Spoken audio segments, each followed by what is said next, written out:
Okay,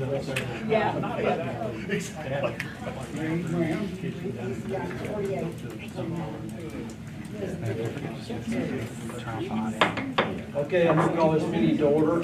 I want to thank the board members for attending today, and I want to thank KHC for the fine lunch, and I especially want to thank Kentucky Housing Corporation employees for the wonderful work that you all do.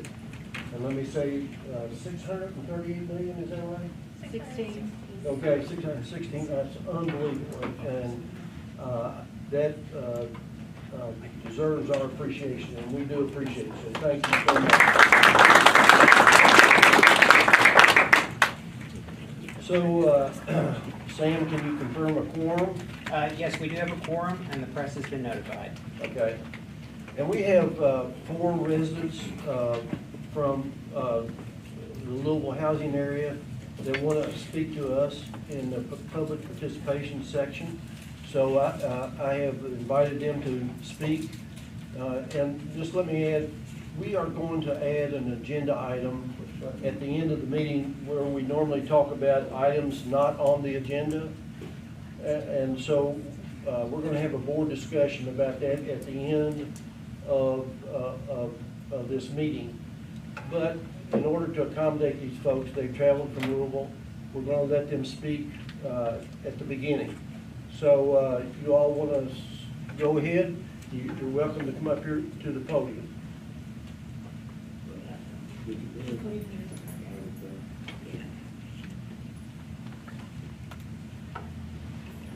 If you would state your name, please, ma'am. Hello, my name is Shirley Glenn, and I'm with the Louisville Tenants Union. And I am a co-vice president of the Mount Lebanon chapter of the Louisville Tenants Union. I've lived in Mount Lebanon Senior Apartment since 2021. It was good, okay at first, but when I allowed the gym to bother, things started going downhill. Let me tell you how Allied Agenda works. They buy apartment buildings from black churches. Then they go to local governments and ask for tax dollars to help pay for the purchase and remodel. Then they do the bare minimum and remodel and leave the tenants high and dry. In December of 2021, after they bought this building, they went to the Kentucky Housing Corporation and asked for over $5 million tax money on remodel. They promised to, and I quote, aim for the same high quality as you would find in high-end housing. They promised new appliances, cabinets, flooring, fixtures, and new amenities. They promised to focus on residents and community. They promised to spend $45,000 per unit. Allied Agenda Properties has forgotten the promises they made to the Kentucky Housing Corporation. They have forgotten the promises they made to us. We are here today to ask Kentucky Housing Corporation to send a letter to Allied Agenda, encouraging them to sit down with Mount Lebanon Tenant Union and negotiate for better conditions in our leases. We need you to move quickly because our building is infested with poisonous spiders. Black Diamond Pest Control found brown recluse spiders on 3 floors of the building on June 5th. Allied Agenda and Hayes Gibson not only failed to address the infestation, they also lied to us about and fired our only maintenance man that we had for telling the code inspector about the spiders. We have been living with poisonous spiders for months now, and we regularly find them, at least one on route trips, almost every day. As evidence, we bought a report compiled from Metro Codes and Regulations, a report from Black Diamond Pest Control, a positive ID from the state entomologist on the brown recluse, and a blue trap with the brown recluse on it that we found this week. Let's be clear. The spiders are here because Allied Agenda stopped paying Black Diamond Pest Control.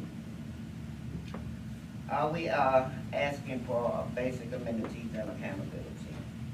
We need you and the owners to recognize our right to unionize and negotiate with our landlords the same way workers do. Giving tenants the power to organize is the only solution to the housing crisis. Over 83% of our building and my neighbors have signed on to join the union. 83%. About seeing the campaign all the way to the end. Kentucky Housing has a choice. We will be on the side of the people or on the side with the landlords. Allied Agenda received a promise of $55.6 million tax exempt bonds from the Kentucky Housing Corporation. And our housing conditions are worse than they were before Allied Agenda bought the property. Let's make sure Kentucky seniors benefit from that investment. We are here now and we will not stop until we win. Thank you. Thank you, ma'am. Okay, next, please. Hi, my name is Darrell Shields. I am the co-vice president of the Louisville Tenant Union at Mount Lebanon. When the church owned Mount Lebanon, they did a great job. It was a wonderful place to live, excellent maintenance conditions, paid for security. I built a community there. It's the only place I've lived since I've been in Louisville. This place felt like home. But ever since Allied Agenda bought this place, we've been living in chaos. The first thing Allied Agenda did was take our cameras and disable our security system.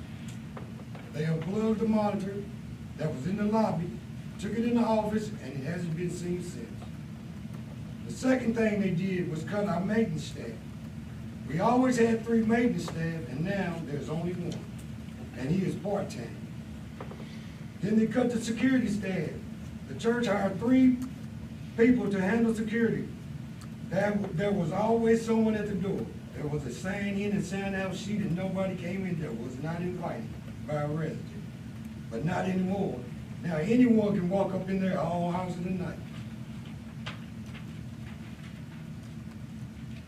Then they fired the property manager and brought in a new one who didn't fix anything, did not respond to work orders, and told the tenants we could move if we complained.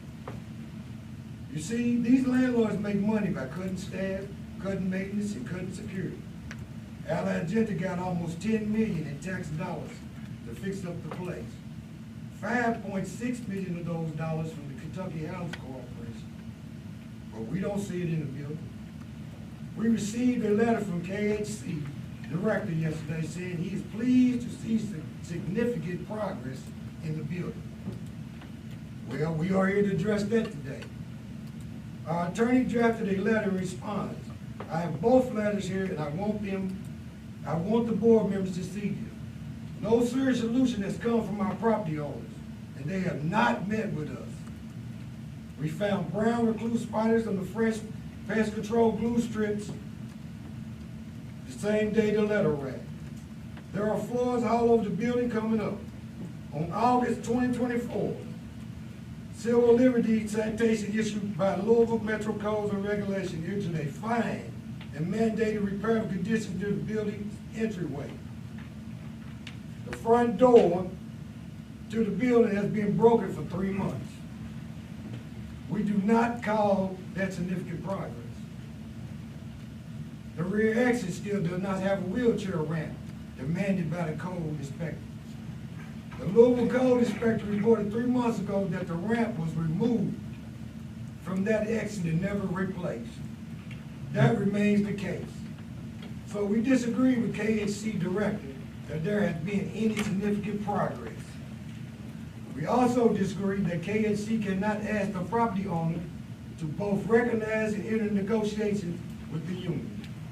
The law on this matter clears federal regulations governing the management of HUD-sponsored properties made clear that tenants living in such properties have the right to establish and operate a tenant organization for the purpose of addressing issues related to their living environment. Our union meets the criteria for a legitimate tenant organization under 24C FR S 245-110, and we have the right to engage in protected organizing activities under state and federal law without any interference from the property owner. HUD regulations require that owners must recognize legitimate tenant organizations and engage in fair dealing with the tenant unit. Federal law dictates that HUD administrators shall assure that project owners do not impede the responsible efforts of the residents' tenant organization to represent their members or the reasonable efforts of the tenants to organize. Accordingly, our union is entitled to nothing less than recognition and fair dealing by the property owner with the proper enforcement of such compliance by the KHC. As HUD contact administrator for Mount Lebanon Senior Apartments, KHC is obligated to protect the above rights of the tenants living on the property and to prevent the impediment of such rights, including the rights to organize and make collective demands for improvements on the property. In short, we submit that KLC role is that of regulators and enforcers. Your role has been assigned by federal law, which not only requires you to impose sanctions on property managers who refuse to recognize and deal with tenant organizations, but furthermore obligates such authority to act in that capacity which such violations occur. While we are waiting on response, the owners are retaliating against us for organizing. They have already returned past 3 months rent checks and plan to file eviction on you. We are counting on you to have our backs. We are counting on you to have the courage to do your job. We request immediate relief. Thank you. Thank you, sir.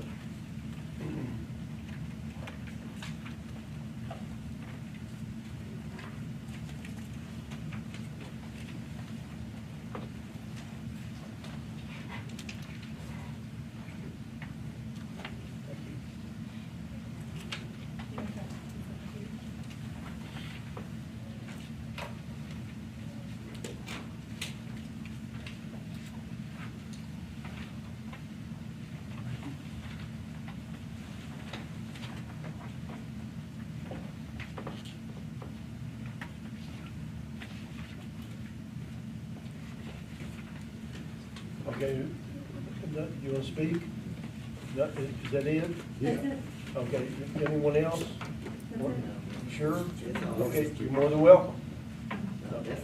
Okay, all right, thank you very much. We are going to take this up at the end of the meeting, okay? Thank you. Thank you very much. Thank you. Okay.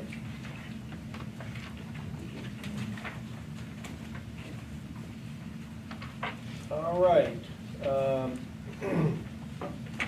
I think everybody's had a chance to look at the minutes and review the minutes from the May 30th meeting. Do I have a motion that they be approved? So moved. Motion, do I have a second? Second. Second from Gail. All in favor signify by saying aye. Aye. Opposed, like sign. Motion carries. All right. Terry Helton, inducement resolution for Echo Trail Apartments. This is a consideration of resolution 33. Good afternoon.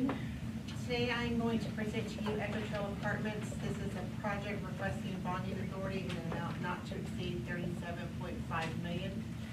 This is one of our projects that we were awarded through our Western Kentucky NOFA. It is located in Bowling Green, Kentucky, Warren County. It involves the acquisition and new construction of 256 units. They will serve 4 households at or below 50% area median income, 248 units or households at or below 60% AMI, 4 households at or below 70% AMI. The 256 units will consist of 48 one-bedroom units, 180 two-bedroom units, and 128 three-bedroom units. The development team is listed as follows. Developer, is LDG Multifamily of Louisville. As the financing for the project progresses, the Board of Directors of Kentucky Housing Corporation must also authorize the issuance and sale of tax-exempt bonds through the approval of a separate resolution. KHC staff has reviewed the preliminary submittals of the applicant and recommends approval by the Board of Directors of Kentucky Housing Corporation of an inducement resolution authorizing the tax-exempt bond financing of Echo Trail Apartments. Yes. I just want to say I'm thrilled at 128 three-bedroom units. That really is Yeah. addressing families. And, you know, I meant to look up median income for Bowling Green, but I believe it's less than Louisville. So that 70% still isn't a bunch of money. Right. So, great. Yeah, we're excited to have the 256 units in Warren County. Any other members have any questions or comments in regard to Tracy in regard to this resolution? If not, I'll entertain a motion that we approve. Kathy? Second. All in favor signify by saying aye. Aye. Opposed, like sign. Motion carries. Thank you, Tracy, very much. Thank you. Authorization to enter into a personal service contract with CDA Kelly Reynolds.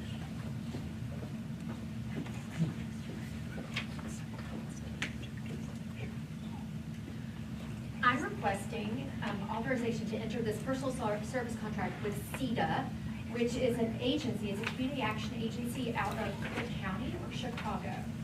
So first, before I kind of explain what this is, maybe I need to tell you the why behind it. We are currently have been awarded $52 million through the bipartisan infrastructure law for weatherization. We were awarded that contract 2 years ago. Nationally, the movement is to spend those dollars, is to enter into multifamily weatherization, which we haven't done in the state of Kentucky in over 10 years. So the skill set is gone from our state. So we actually put CEDA as a subgrantee into our build state plan with the Department of Energy to provide weatherization and multifamily in 11 of our community action regions. For various reasons, they just didn't feel that they had the capacity to do that. In 9 of our areas, they want to learn how to do multifamily weatherization, but we don't have anyone to teach them because even our staff doesn't know how to do this. So we are asking for this contract with CEDA. It's a personal service contract. They are really the only organization in the nation to provide something like this, that they would go into those 9 regions and help us train and act as a consultant with those community action agencies on their multifamily weatherization projects. In addition, we have to have each one of our audits approved by the Department of Energy, our energy audits on those buildings. And our staff just doesn't have capacity in knowledge, time, or skill set to do that. So we are going to, this part of this contract is to prepare those audits and help us with the Department of Energy in the negotiations on what we need to get those approved. So that's what this contract is. It's about $60,000. It will be for 1 year with the option to renew it another 2 years, which would be get us through the end of the bill contract. Yeah, I participated 20 years ago when there was a big boom on this stuff and people were being trained. And it's also an opportunity for small business, especially minority and women-owned business. And I hope that we somehow bring in those entities to help people become not only skilled, but then people be able to have their own businesses. Right, yeah, so we're in the process of hiring a workforce development administrator to work particularly on this with our agency, but bringing contractors in for the multifamily weatherization is one of our focuses, yeah. Anybody else have any questions of Kelly? I have a question. Yes, go ahead. So the summary says that on June 30th of this year, KHC executed a contract with CEDA. Was that contract also not feasible or practical? I don't remember. Yes, so that is a sub-grantee contract with the weatherization program, and none of those have to come before you because it's part of the state plan to the Department of Energy. So we are authorized to do that and just sign those. This, because it is a sole source personal service contract, it had to come before the board. Yeah, I guess I'm just curious because you have a contract that didn't come before the board and now you're doing a sole source with that same company. I just wanted to. Yes, so we Kick are the allowed to tires do on that per Department of Energy because we named them as a sub-grantee in our actual state plan. If we had not named them, then we would have to go through an application procurement process to get that consultant contract in. So they actually have the sub-grantee contract where they're going in and doing the weatherization, multifamily weatherization in 11 territories. And then this is a consultant contract that purely just acts as a consultant in getting those community action agencies up to speed in their region on how to do multifamily weatherization. So we just don't have that expertise on staff. Does that make sense? Share again with me why the County 9 and the Community Action Agency. Okay, yeah. So we did a survey, basically, and said who wants to learn how to do multifamily weatherization, and who just thinks that you don't have the capacity to do it. There were 11 agencies that said we don't either have staff capacity, we don't think we have multifamily units that would be interested, so we're bowing out. The other 9 said, we have some capacity, we have crews on staff, we would like to get them trained, we would like to be able to do that. So that's what this contract is doing, is getting them up to speed. The idea of CEDA even working in the state of Kentucky is that they want to come in, they want to help us, and they want to teach us how to do this, and then leave us with the resources within our state that we can do it on our own. Any other members have any questions? If not, I'll entertain a motion that we approve. I'll make that motion. We have a motion by Bruce. Do I have a second? Second. Second by Gail. All in favor signify by saying aye. Aye. Opposed, like sign. Motion carries. Thank you, Kelly. Thank you for your hard work. Fiscal year 2024 corporate planning update. Order 4 achievements. John Davidson. Thank you, Mr. Chairman, members of the board. Good afternoon. Today I'll be sharing a corporate planning update for last fiscal year, specifically achievements through the fourth quarter. Please note this is an informational item. No action is needed by the board of directors. Briefly going to talk a little bit about each of the components and who oversees and reviews those as board committees. The overarching strategies are reviewed by the Communications and Planning Committee. The allocation plan is reviewed by the Program and Policy Committee, and the operating budget is reviewed by the Finance Committee. Today, you will hear a little about each of those. I'll talk about the strategies. Kendrick Vonderschmidt will give an update on the allocation plan for last year, the actuals, and then Tracy Thurston will give a financial report through June 30th.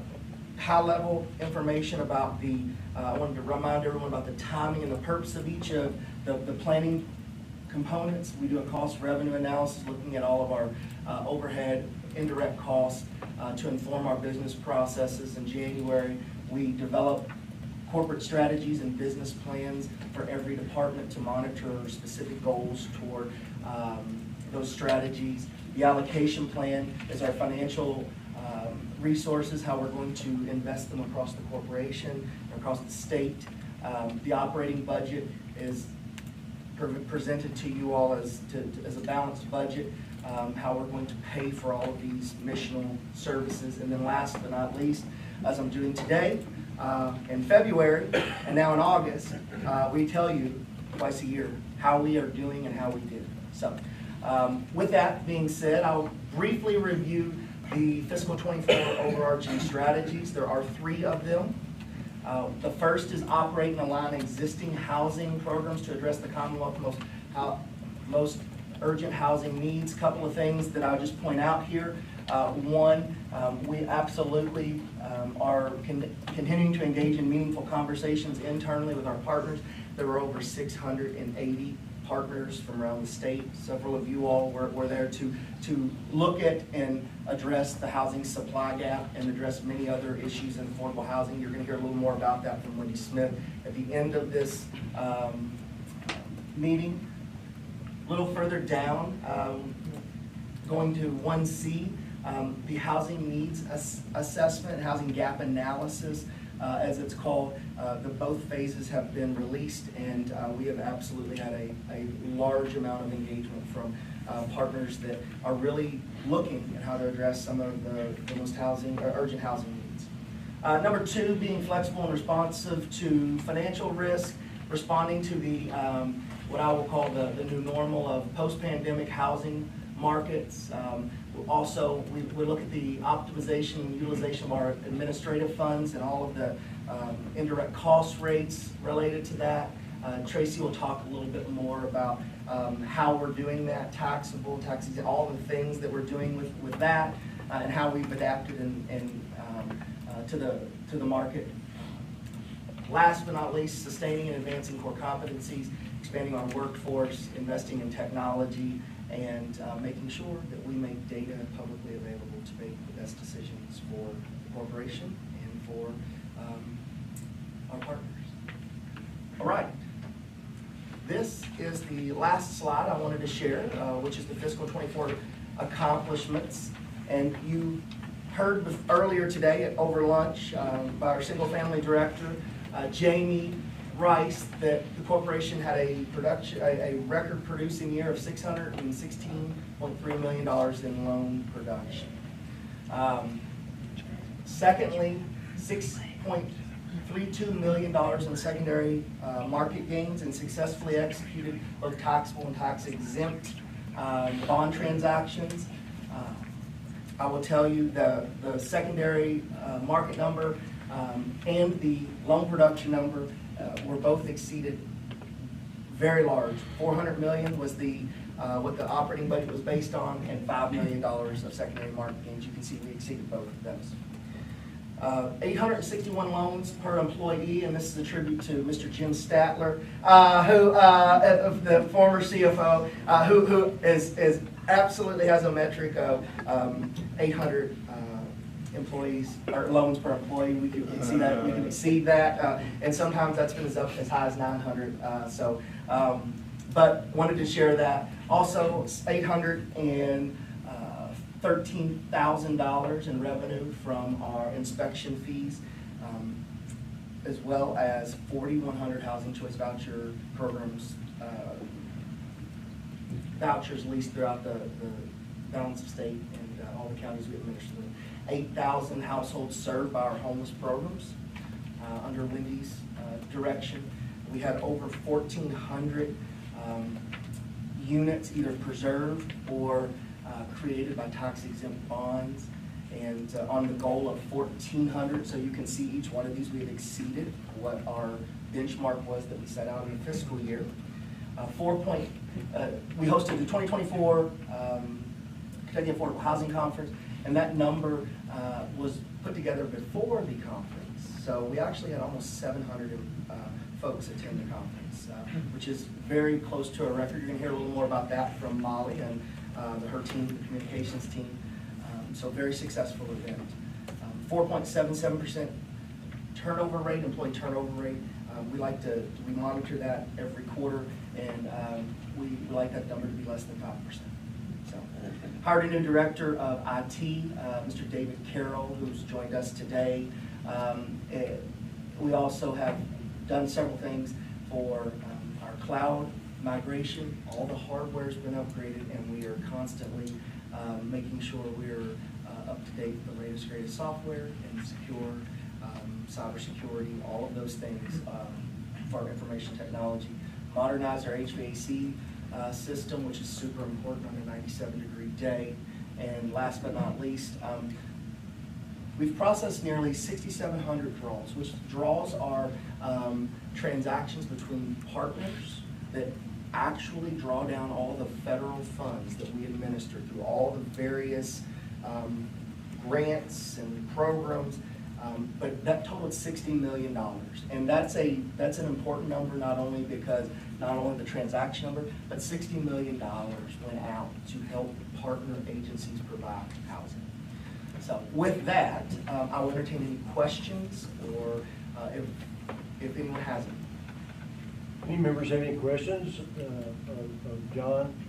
John, as I said earlier, it's amazing the work you all do, and we certainly appreciate the effort. It's tremendous statistics about that. And David, would you like to have a word? I just truly believe in the mission of Kentucky Housing. and we serve the people that serve the people. We're not an IT shop, we're a housing community that builds and invests in quality housing, and so it's great to be a part of this wonderful team. Well, we welcome you, thank you. John, Thank you. anything else? Sir, thank you. All right, thank you. Good job, John. All right, Kendrick, a presentation of the Kentucky Housing Corporation allocation plan. Good afternoon, everybody. As Chairman Denon said, I'm presenting the 2024 actuals for the allocation plan. So last May, we talked about the 2025 looking forward. Now we're looking back at 2024. I'll direct your attention to this first page, the impact page, and we'll stay there for most of this unless you have any questions that need drilling down.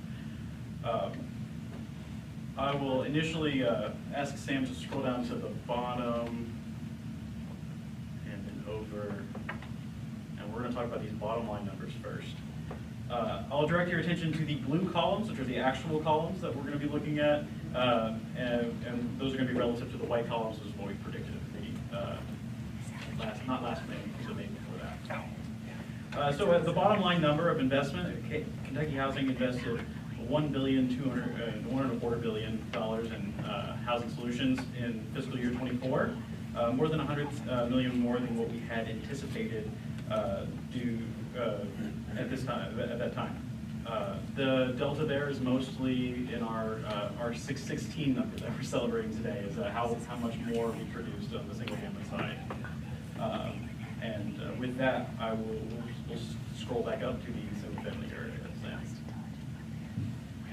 All right, so returning to line A, the overall production goal for single family was $400 million, and we exceeded that, hitting that 150% of that was $616 million. That is made up of both the secondary market program, where we produced $341 million in loan volume, and the combined mortgage revenue bond program, which we produced $275 million in production on. We also produced an additional $62 million in our mortgage credit certificate program, which we rolled over some funds from the previous year to help get those loans put together. The buyers receiving the down payment assistance, that's we modestly exceeded our goal. We projected $25 million and produced $27 million in these second loans, which support the down payment, support home buyers in their down payments. Looking next to the line F, the Homeowner Assistance Fund. This is a set of funds that comes to us from the Treasury Department and helps homeowners stay in their homes. It was based in the pandemic, and we're still operating that program for another year. We exceeded our goal, getting $15 million in investment out to 1,200 households. 800 of which of those are new households in that fiscal year, some of which came from the previous fiscal year. Finally, in single family, we exceeded our goal of how much we'd like to invest in counseling. We invested $245,000, and we counseled nearly 3,000 households in this fiscal year, exceeding our goal. Those are both in one-on-one classes and group classes that closed in that fiscal year. Moving on to what we call homeownership production. This is a part of the HCA part of the corporation. This is us building or rehabbing homes with either home, affordable housing trust fund money from the state, or the rural housing trust fund money. We invested over $22 million into our partners throughout the state, and you'll notice that we have only 189 units completed. A lot of that investment is going to pay off in units in the future. We didn't actually complete any of those housing trust funds. We put $15 million or $13.5 million and Rural Housing Trust Fund money into this line of business. We weren't able to actually complete any of the units, and when I estimated this number last year, we have projected 200 units with that. But those units will close over the next coming fiscal years. Which one are we on? Sorry, this is The homeownership production?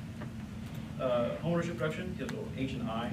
Yeah, is the big difference that you thought it would be $47,000 per unit and it's $173,000 per unit? Well, the big difference is the actual units closed there is so low relative to the amount of money we put in, and that's because those units are going to pay off in the future. But there still is this difference between how much we thought we would spend per unit and how much actually we spend per unit? So the per household, the per unit.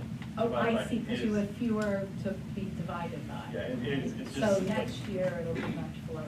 Okay, sorry. Thank you. That's what I kind of figure out. All right, moving on to our multifamily production area. This is us bringing together our tax exempt bond and our LIHTC tax credits, along with all of our other gap funding throughout the corporation. We did not meet our production goal of the actual investment for fiscal year '24. We projected just under $500 million in investment and produced $283 million in investment. The delta there is the number of tax exempt bond deals that closed within the fiscal year. Not only did we close some tax exempt bond deals that we had thought that were going to close just in the month of July, but just with the various NOFOs coming out in the spring, we never closed all the projects that we had intended in '24. I would anticipate an elevated number for '25 relative to what we estimated last May. That being said, our per unit investment is about what we would have expected.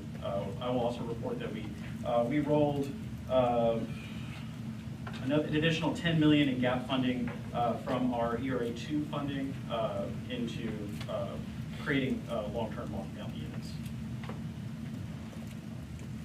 Moving on to rental assistance programs, line M, families benefiting from rent subsidized units. This is our PBCA, this is our HCD, and this is our home TBRA units. The number of units, right on target, metronome every year. We operate these units every year pretty much the same. That being said, our per unit investment is formula determined by HUD. That money went up this year, so we're able to have larger housing assistance payments. And that's why we were able to get out $188 million in investment on $177 million. And that's all really pass-through funds to the tenants. Then I'd like to draw your attention to line N. This is our emergency housing vouchers, which come out of the American Rescue Plan Act. We're able to lease up 175 of those 240 vouchers that we have. And that is a credit to our Housing Connectors team. You can see that we only anticipated 95 of those vouchers being used. They were hard to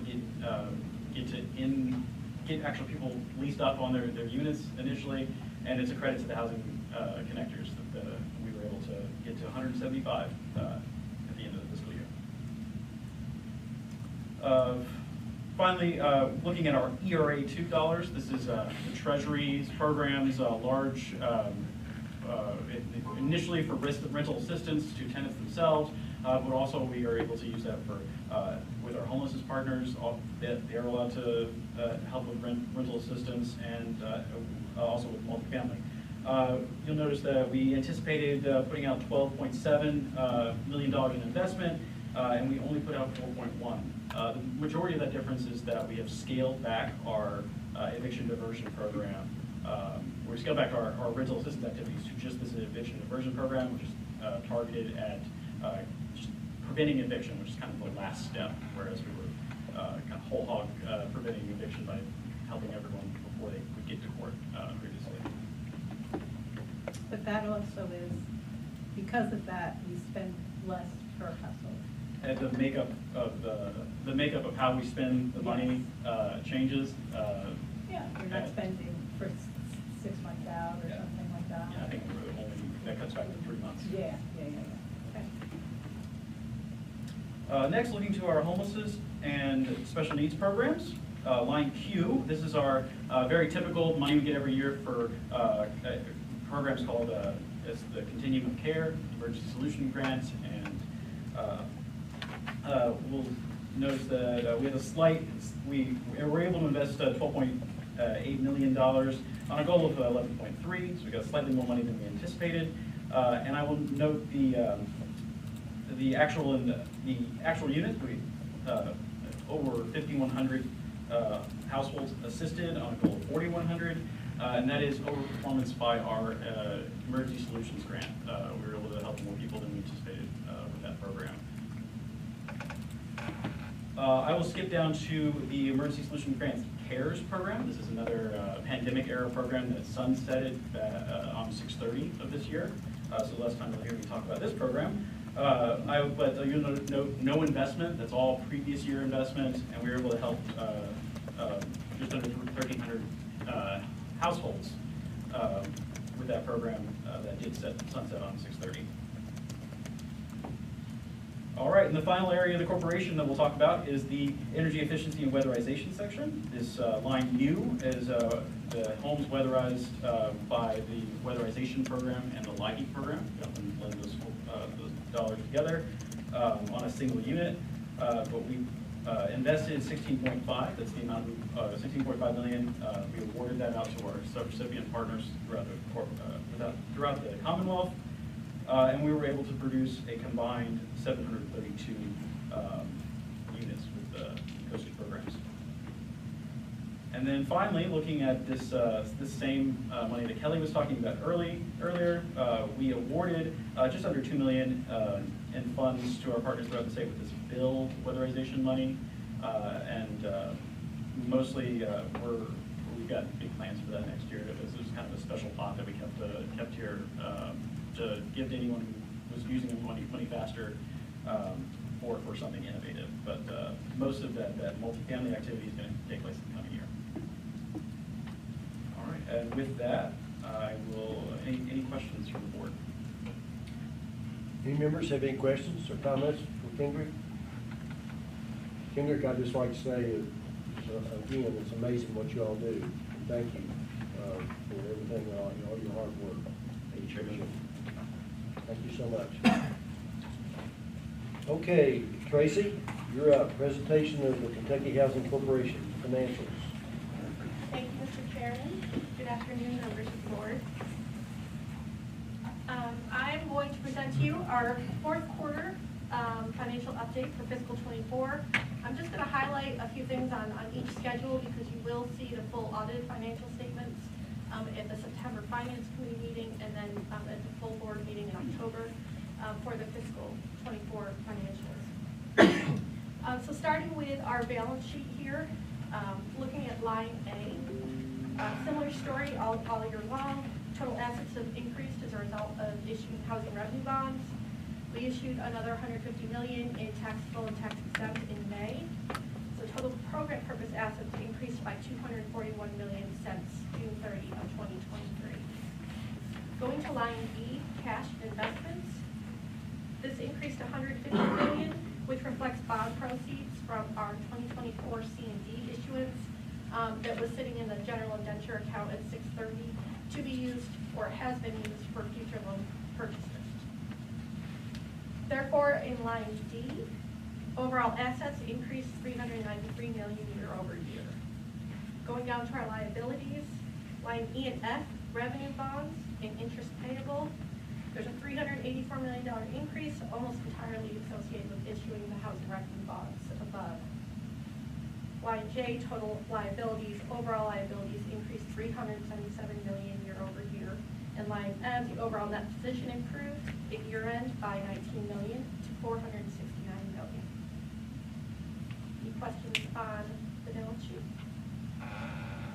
Moving on to the income statement. We'll start with line C, the net interest income.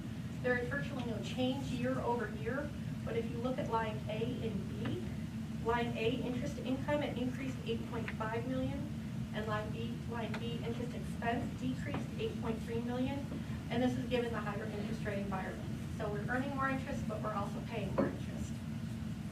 Going Going down to line D, gain on sale of loans, went down from $18 million last year to just about $12 million this year.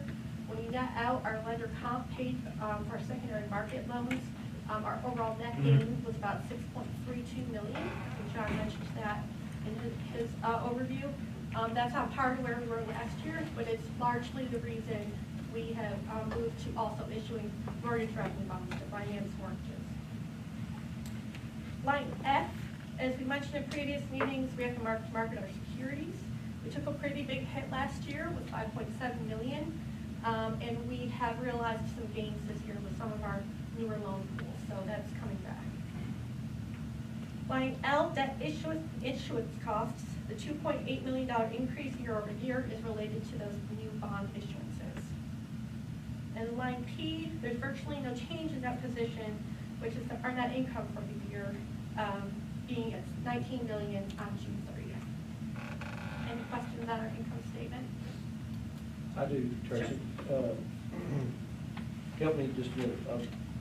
When we get to that point, when you talk about net position, your net position decreased by $9 million, okay? Is it because of a GASB adjustment? I mean, your net position is $469 million, which is $19 million more than last, $16 million or $19 million more than last year. And then you have a change in net position of $16 million. So is that all GASB 31? Yes. Okay. The very bottom there on line S. So that was a big adjustment because of? Last year when we marked our securities, a lot of them, we had booked unrealized losses. Okay. And now a lot of our newer loan pools are experiencing gains with a higher coupon. So you had to mark those losses, is that right? You had to They're just paper losses. Right. Unless we were going to sell those pools, those loan pools, we wouldn't actually experience the loss. Yeah, okay. But for GASB, you have to Yes. mark it to mark up to market, right? Yes, Okay. yes. All right, thank you. Any other members have any questions of Tracy on this? Okay, go ahead. Okay, this is cash flows. And as has been the case over the last several quarters, this looks a lot different than last year. Starting with line B, cash flow from non-capital financing activities. This is essentially the receipt of our bond proceeds or principal payments on bonds. The increase from a negative $27 million in June 23 to $364 million in June 24 reflects the three big bond issuances we executed this year. Moving to line D, cash flows from investing activities. This is essentially the purchasing and the sale of NBSs. Same thing here, this is a decrease from negative $26 million to negative $417 million, represents the NBSs purchased by the new general indenture this past year. And then if you look at the bottoms, line H, I, and J, these are some single family metrics. And you can see that we were beating prior year production here. And obviously you've heard a lot about that today, and you'll hear more, that we had a pretty big year in single family loan production. Any questions on the schedule? All right, the next two schedules are an overview of our operating budget. The first being the operating fee income, budget versus actual of June 30. I'll just pinpoint a couple of variances up here. Starting with line A, rental assistance. Rental assistance is approximately $2.2 million favorable to budget. This is a result of having some higher fee income on the per voucher, and I believe we have some additional vouchers in place as well. Going to line D, weatherization. This is unfavorable to budget by about $825,000. The planned projects and trainings did not take place this year, but since this is a grant, there's no associated expense on the next schedule. Similarly, with line E, temporary COVID programs is unfavorable to budget by $1.6 million. This is mainly that housing assistance HOPE program that Kendrick mentioned a little bit before. That is our foreclosure prevention program. It has been operating slower than anticipated, mostly due to we can't really locate individuals that can prove a COVID hardship this late in the game. So we are looking to repurpose that program some to get the rest of those dollars out. With that, Without those expenses, we don't have the grant income associated with it. Going down to line G, loan servicing. The fee income is 2.4 million favorable to budget, and this corresponds with additional loans being added to the portfolio this past year, and then much fewer prepayments and refis. So that increased the amount of servicing fee we've been able to bring in. And then line P, overall, we're at 4.3 million favorable to budget with a surplus of 7.3 million. As you can see, we earned ahead on a lot of our legacy programs, and then where we were under budget on some of our grant programs, we don't have the associated expenditures, which you'll see on the next slide. Any questions on our operating fee income? All right, my last slide here is operating expenditures, budget versus actual at June 30. And I'll just pinpoint a couple of variances here, starting with line C, contractor temps. We are $450,000 favorable to budget here. This is where many of those HOF positions were that we did not need to fill, so we didn't have the associated unit. Going down to line F, computer operations. $376,000 favorable to budget. This is a combination of some delayed projects or projects that moved into fiscal 25, like a new HR software, some modules for our servicing software, and support for our HMIS system. Going down to line L, employee development. This is $307,000 favorable to budget, and this includes some planned conferences or trainings that did not take place as anticipated or staff did not attend. A lot of these are associated with grant programs, which reflects the lower fee income on the prior slide. Line M, equipment and software. This one is unfavorable to budget by $476,000. When we looked at our third quarter financials and worked on our fiscal 25 budget, we saw that we were going to have a fairly profitable year. So we purchased some network hardware and laptop refreshes in fiscal 24 to keep them out of the budget for fiscal 25. So that's why that was over budget on that line item. Line T, training for clients and partners, is $280,000 favorable to budget. This is mostly COC training that did not take place. It's based on need from our partners, and so we did not need to provide those trainings. There's also some weatherization trainings in there that were delayed due to staff turnover. Line X, equipment repair and rentals, $142,000 favorable to budget, and this is mostly an anticipated purchase of a van and trailer for our weatherization program, so it's been pushed into fiscal 25. The very bottom there, line P, overall we're favorable budget by 4.7%. So while coming off a fairly challenging fiscal 24 with the market and some of the programs we run, I think we did quite well. You're going to hear from Jamie Rice, our Director of Single Family Programs, and Raymond Hyde and Dave Nutkin from BofA Securities, our underwriter for our bond deals, to kind of give an overview of how the year went, what we've done in the past, and how these bond transactions have helped our bottom line and helped us serve our mission. Being flexible, being able to be flexible, running both programs in single family, both secondary market, and the MRB program has proven to lead to the success so far this year. I'm proud of the team, and I think, as my predecessor would say, a good news report. Excellent report, Tracy. Any members have any questions of Tracy? Any comments? Yes, ma'am. I just want to say that this transition with funding and then having to learn a whole new program, I agree with you. I'm stunned at how much the staff was flexible and how many challenges they faced and how really successful everything is because you all work together. I really congratulate you all. Thank you. It was a heavy lift for many areas of the corporation. And many thankless tasks to support Jamie's team, but it's been a good year, and we've got a lot of options moving forward.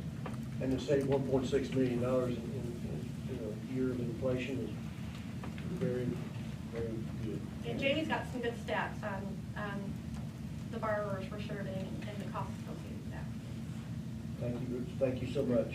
Thank you. Jim, thank you so much for training her so well. Like she said, it's a pretty good news report. Thank you all. All right, thank you. Okay, Jamie Rice, you want to talk about the single family programs production? And thank you again, and your team for the work that you all done to reach 616 million. That's amazing. Thank you. So again, thank you for those of you that joined us during the luncheon in celebrating my team and the record-breaking year that we had. I stated in the luncheon, of course, I can't brag on the work that they did, and it is not thankless. I thank all areas of the corporation for their contribution. But, you know, it is in part greatly to the work that we did, but mainly because we did bring back that mortgage revenue bond funding model. It is critical, as Tracy said, it's critical that we retain flexibility in our financing options so that we can maximize market conditions to fulfill our mission of assisting low to moderate income Kentucky households in achieving homeownership and establishing generational wealth.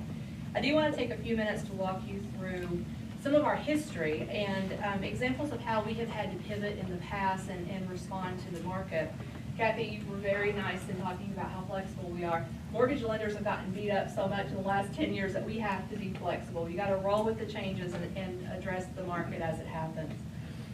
So in full disclosure though, I am not a finance expert. I know financing, and there is a difference. If you want a deep dive in how bond deals are structured and the money is obtained, you've got Jim and Tracy in the room. You're going to hear from our bond underwriters in a few minutes. I understand it to the extent that it equals how much money I have to purchase loans, and it tells me what kind of interest rate I can charge. So if you go to the next slide, Sam. This first chart, I have a handful of charts, but we're going to spend some time on this one. This first chart is our production history for the last 22 years at Kentucky Housing. This is also my tenure at Kentucky Housing, because I started the same year that this chart starts as a wee babe. So back then, we only ever worked with the mortgage revenue bond program for the first years of our inception. And the benefit of working with the mortgage revenue bond financing model was back in 2002, 2003, 2004, when the market rate for everybody else was 8.5%, we can come in much lower with that mortgage revenue bond. The tax-exempt MRB program provides KHC with our lendable proceeds up front with a locked-in price, so we're not really subject to market fluctuations once we have closed a bond transaction. In a higher interest rate environment, nobody can compete with what we can do with MRB. Now, in 2006, we were challenged by our board of directors to produce $500 million in first mortgage loan volume for the first time in our history. And Mr. Peoples, I don't see him here today, but he was part of that board at the time. I was a mortgage trainer. I trained the lenders and the real estate partners. Our staff back then consisted of 40 people. We have half of that today. The training team that I was part of was a team of 8 back in 2005, 2006. We're down to 3 today. But you'll see we had a huge jump in production in fiscal year 2006, and the new record that we set reflected in fiscal year 2007. Now, it was late 2007, early 2008, that for the first time in my career at KHC as a trainer, that I heard the phrase bond cap. So apparently there's a limit. It's not an unlimited resource. Apparently there is a limit, and we put a huge dent in it that year. So you'll see in early 2002, we had a huge, we slowed way down. Also occurring in that time was the housing market crash and the Great Recession. So we were experiencing extended periods of very high unemployment rates. Home values were dropping drastically. Distressed homeowners could not sell or refinance their homes because they owed more on it than their homes were worth at the time. Our team of 40 was carved up and reassigned to other areas of the corporation. Mortgage lenders were not faring any better. They were closing down weekly. We were coming across companies that were shutting down. Mortgage rates dropped to an all-time lows over the next few years. You see what a huge drop in production we did. Our mortgage revenue bond financing model could no longer compete with the subsidized pricing that the government was providing to revive the housing market. The MRB program pricing was actually higher than what the market could provide, and we had to figure out a new way to fund our program. So I confirmed this with Mr. Sattler. It was July of 2011. I couldn't get my year right, but July of 2011, we first launched the secondary market funding model, also known as TBA. With this funding model, we don't secure the lendable proceeds up front like we do with MRB. Instead, we have to price our rates based on market prices, but we are not delivering those loans for 60 days. So we're allowing lenders to close at a rate, and then the challenge is we have to sell that loan as mortgage-backed securities. We have to sell it for the price that we pay for the loan. We have to cover our lender compensation and maybe pay some salaries at KHC. We do hedge to protect ourselves from price fluctuations, but it is a completely different business model than we did under the MRB. Luckily, we had some brilliant minds in place to help us navigate that for many years, and we did so quite successfully. In 2012, we were already working in that TBA market. We introduced our lowest single-family mortgage rates ever, which were 3.375%. By 2013, we were 100% of the loans that we did in single-family were funded through secondary market. We were no longer purchasing loans and paying for them through the issuance of mortgage revenue bonds. And you'll see, in 2013, the chart starts to go up. Now, you see a huge jump, 2016, 2017, 2018, 2019. That was that lovely hardest hit fund DAP that we had that we could offer in Jefferson County, Kenton, Hardin, and Christian counties. That program ended in 2019, and you'll see a little drop in the production from 2019 to 2020. In 2020, we had a lovely worldwide pandemic, and one would reasonably have thought in the beginning of that year that production would have dropped drastically, but it was a crazy time for mortgage lenders. We typically will see either a refinance boom or maybe a purchase boom going on, but in 2020, the stars aligned and we had both going on. Rates dropped again. I think everybody was just throwing everything at the market, afraid that the pandemic would cause another crash. Rates dropped drastically. Folks were refinancing at 2.875%, 2.75%, 3%. Those people are not selling their houses today. That's a problem. But they locked in super low rates. People who were interested in buying and getting into the market, they were seeing a very competitive market. Homes listed to sell were receiving multiple offers, asking over asking price. If you weren't offering over asking price in some markets, you weren't being considered as an offer. Sam, if you'll go to slide 3, please. Next slide. And this is a percentage of our DAP usage. So at the same time, you can forget asking your seller to pay for your closing costs, because if they're receiving multiple offers over asking, they're going to take the offer that they don't have to then turn around and pay somebody's closing costs.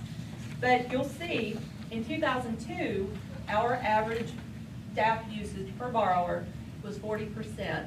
Today, it's 88%. The difference, too, is purchase price around here. Our average purchase price was less than $75,000. Today, it's $180,000. So DAP is another critical piece of our puzzle. Sam, if you'll go to the next slide. This next slide just shows also what the average purchase prices have looked for Kentucky housing borrowers over the last 22 years. Up, up, up. Makes it hard for a low to moderate income family. Next slide. So, and this is our interest rate history, or recent interest rate history. So in 2022, we're dealing with inflation and the Fed's frequent rate increases. We had many years of low interest rates, and suddenly we're seeing huge jumps in short periods of time. The market prices were increasing, but the secondary market investors were not paying the same yields that they were previously. They're willing to pay more for loans that are going to stay on the books longer, because the longer they perform, the better their return on investment. But they know loans coming in at 6.5%, 7% are going to be the first loans that get paid off when the market comes back down. So this affected the prices we were getting on our securities. And remember, we have to cover the loan, cover lender comp, pay some salaries. And it's getting tough to do. So we had to make some changes. Like we had to lower lender comp. And that was a very popular time for me in our department. But lenders weren't happy with it, of course, but every investor was having to make that same move because we were all working within the secondary market. So we also needed to decide, as the rates were going up, remember, mortgage revenue bonds, does better for us when the rates are higher. And here we are 20 years later, rates are higher, signs were pointing to we needed to go back to market. So we did. It was a Herculean effort, as our little plaque says, but we went live in July of 2023, and as you can see, we were instantly able to offer 75 basis points lower than what the secondary market was paying. That spread peaked in October of 2023 when TBA was at 8% and we were at 6.5% on MRV. Now, bond cap is still an issue. I hear all the time. Bond cap is still an issue. It's not an unlimited resource saving. But, you know, we have to manage it strategically. We've done so very well, but we have to manage it strategically. And my last slide. Change the color. Oh, wait, go back. I do have, I'm sorry, before we break Jim's heart, let's go back one more. You'll notice in the recent months, the TBA rates are starting to come back down. And so the spread between the TBA and the MRV are getting closer. So it will impact future bond decisions. Okay, so now let's break Jim's heart. You all may be familiar with Jim's famous red-black chart. Because he's a Cardinals fan. I changed it to blue for this. And I did it for two reasons. Number one, the red is flashing with every chart that I had. And number two, at the time, I did not know Jim was going to be here today. So I felt a little safety in that decision. But what the chart shows is in blue, it's our servicing portfolio. The black bar is the loans in our portfolio that are made up of that mortgage revenue bond financing. And it's been paying down, down, down for many years because loans have been paid off. And it just shows the last two columns, we've built it back up. Sorry, Jim. It looked better in red and black, I'm sorry. I think it looks better. We can vote. Maybe the board can vote on that. Anyway, thank you for bearing with me as I walk you through some of our history of MRV and the external influences of our program finance. If you guys have any questions, I'm happy to. Otherwise, we can move on to our bond underwriters. Anybody have any questions of Jamie?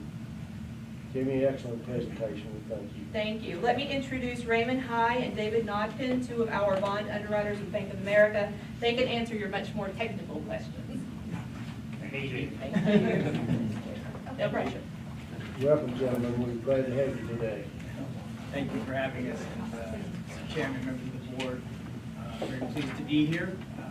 Congratulations on great results that have been shown by various parties here. Some of the things I want to say were already stolen. This word flexible, I think is a huge part of your success, and it will continue to be a large part of your success. But I'm David Notkin. I am Managing Director and Co-Head of Housing at Bank of America. I'm here joined with Raymond High, who's the Director with our group. He joined us 4 or 5 months ago. I get this wrong. Almost 6. And both of us have been a part of some of that graft that occurred for many years. I actually have a pretty long history with the corporation. I actually was the Standard & Poor's rating analyst back in the late 80s, early 90s, and then went to a company called Bear Stearns and got involved with KHC.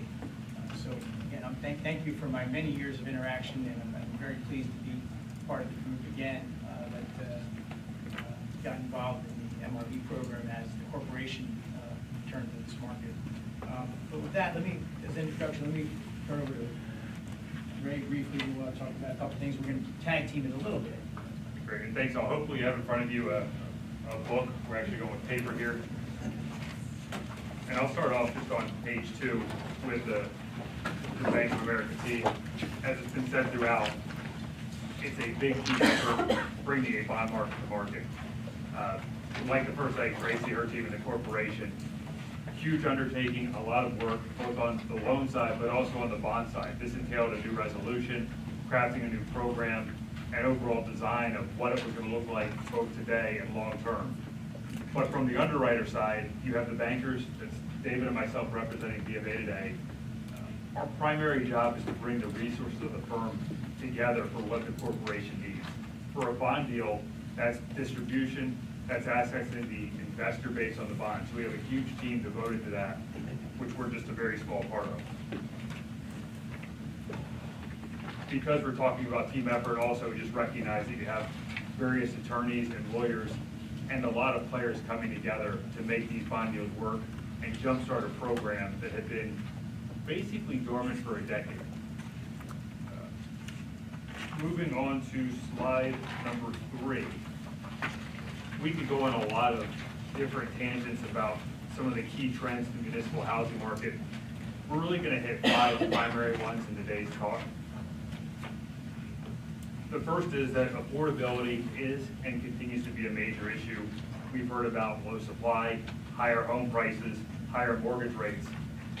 With this, we expect to have a lot of political focus on this area, different levels of resources, and also different strategies that may be used to tackle this. Bonds are the one today that helps lower interest costs and at least attempts to make things a little more affordable. The second and third are kind of grouped together. With the change in market dynamics, we've seen HFAs around the country look more at bond alternatives, generally speaking, paring back TBA, and then looking both at taxable and tax-exempt bond executions in aggregate. The fourth, and Jamie's chart did a great job of this, down payment assistance. As opposed to competing with rate, more and more HFAs are looking at down payment assistance programs as a huge driver of that production. And then the last is just the market remains volatile. Remaining nimble and being able to pivot between whether it's bonds, taxable, tax-exempt, TBA, or whatever else comes up remains an important feature because you don't know what it's going to look like. We have Fed rate cuts coming, a presidential election coming, and a lot of just general uncertainty as the market can ebb and flow very, very quickly. With that, we'll go to the next section. I'll turn it back to David. Thank you. Ray. Slide 4, which Jamie has some fantastic slides, and some of the things on slide 4 dovetail with what you saw before, and reiterate probably more on a more national scope. So what we've highlighted here is what's been going on in our sector, the high interest rates, obviously the shape of the yield curve, the availability of down payment assistance. These are all the factors that not only have helped Kentucky Housing Corporation with this program, as it's juggled between both the TBA and the MRB program in the last year, but you can see this is going on nationwide. 2023 itself, single-family bond issuance was up 58% that year, with more and more housing finance agencies using both tax-exempt bonds and taxable. And then 2024, it's continued on. I think a lot of it's because of the level of interest rates generally in the market, but also if you think back to Jamie's slide that showed that spread that existed for the last year or so between the taxable conventional market and where we're getting from MRBs, everyone's benefiting from that relationship. And so that in the lower left-hand corner on slide 4, you really see the projected growth through the end of the year to 2024. We're actually, through the end of August, we're expecting almost another $10 billion of tax-exempt and taxable bond issuance due to program strength. There are some changes on the horizon potentially occurring. I think everyone will talk about it more in a few minutes, but we do think the Fed is going to cut rates. Like I said, that's going to have an impact on your programs from between TBA and MRBs, and we'll discuss that briefly shortly. On the right-hand side, the 30-year fixed-rate mortgage versus 10-year Treasury chart. There's a lot going on in that chart, but really what we're tracking there is spreads. The darker blue line being 30-year fixed-rate mortgage, and then the versus the 10-year Treasury. And that is the differential there. The distance there is the gray line, which we call the spread. That's really against the right-hand axis there. And even today, the spread there is 250 basis points. So quite a change since, if you think about the charts that Jamie showed and the dips depending on time between the financial crisis from 2007, 2008, and everything got very compressed, or came to the pandemic. We had the Fed's zero interest rate policy. These are all factors that have impact things in different ways. But, and some of that's also, like I said, the shape of the yield curve today. Let's turn to slide 5. And say bonds versus TBA. This is where I get back to my comment earlier about the word flexible. We're underwriters, we sell bonds. That doesn't mean that we're here to advocate bonds. We're actually here to advocate flexibility. And it's exactly what the corporation's been doing of late, is using its resources, using its programs to be flexible and taking advantage of the opportunities that present themselves when it's through the mortgage revenue bond market, but also maintaining that mortgage-backed security sales opportunity, the TBA program. It's really great to be able to operate both markets continuously, because as we expect in the coming year or so, at least, we're going to have volatility. I think we've had a fair amount of stability the last year in terms of the Fed maintaining high short-term rates. It's kept mortgage rates high, but we're into new times, and things are all changing, and we think the Fed's going to make some changes, and that's going to create opportunities and challenges, and you're equipped to really deal with that, whether it's for qualifying mortgage loans, as we summarize here on the bottom of this page, or non-qualifying mortgage loans. Tax-exempt bonds will either be useful and generate the kind of spread you're looking for, or MBS sales will generate a better economic outcome for the corporation. And I think you're equipped to deal with that now. On slide 6, just talk a little bit about interest rates, because they are obviously a very important component to your day-to-day operations and decision-making. The Fed right now is wrestling with some data that came out in the last couple of months that indicated that inflation, certainly we've had a lot of inflation in the last 2 years, but some of those statistics have come in at slowing levels. I think there was some concern we'd have continuing high levels of inflation for the next several years, and then that quickly got challenged by some consumer price index and producer price index and other indications of inflation that really ratcheted back.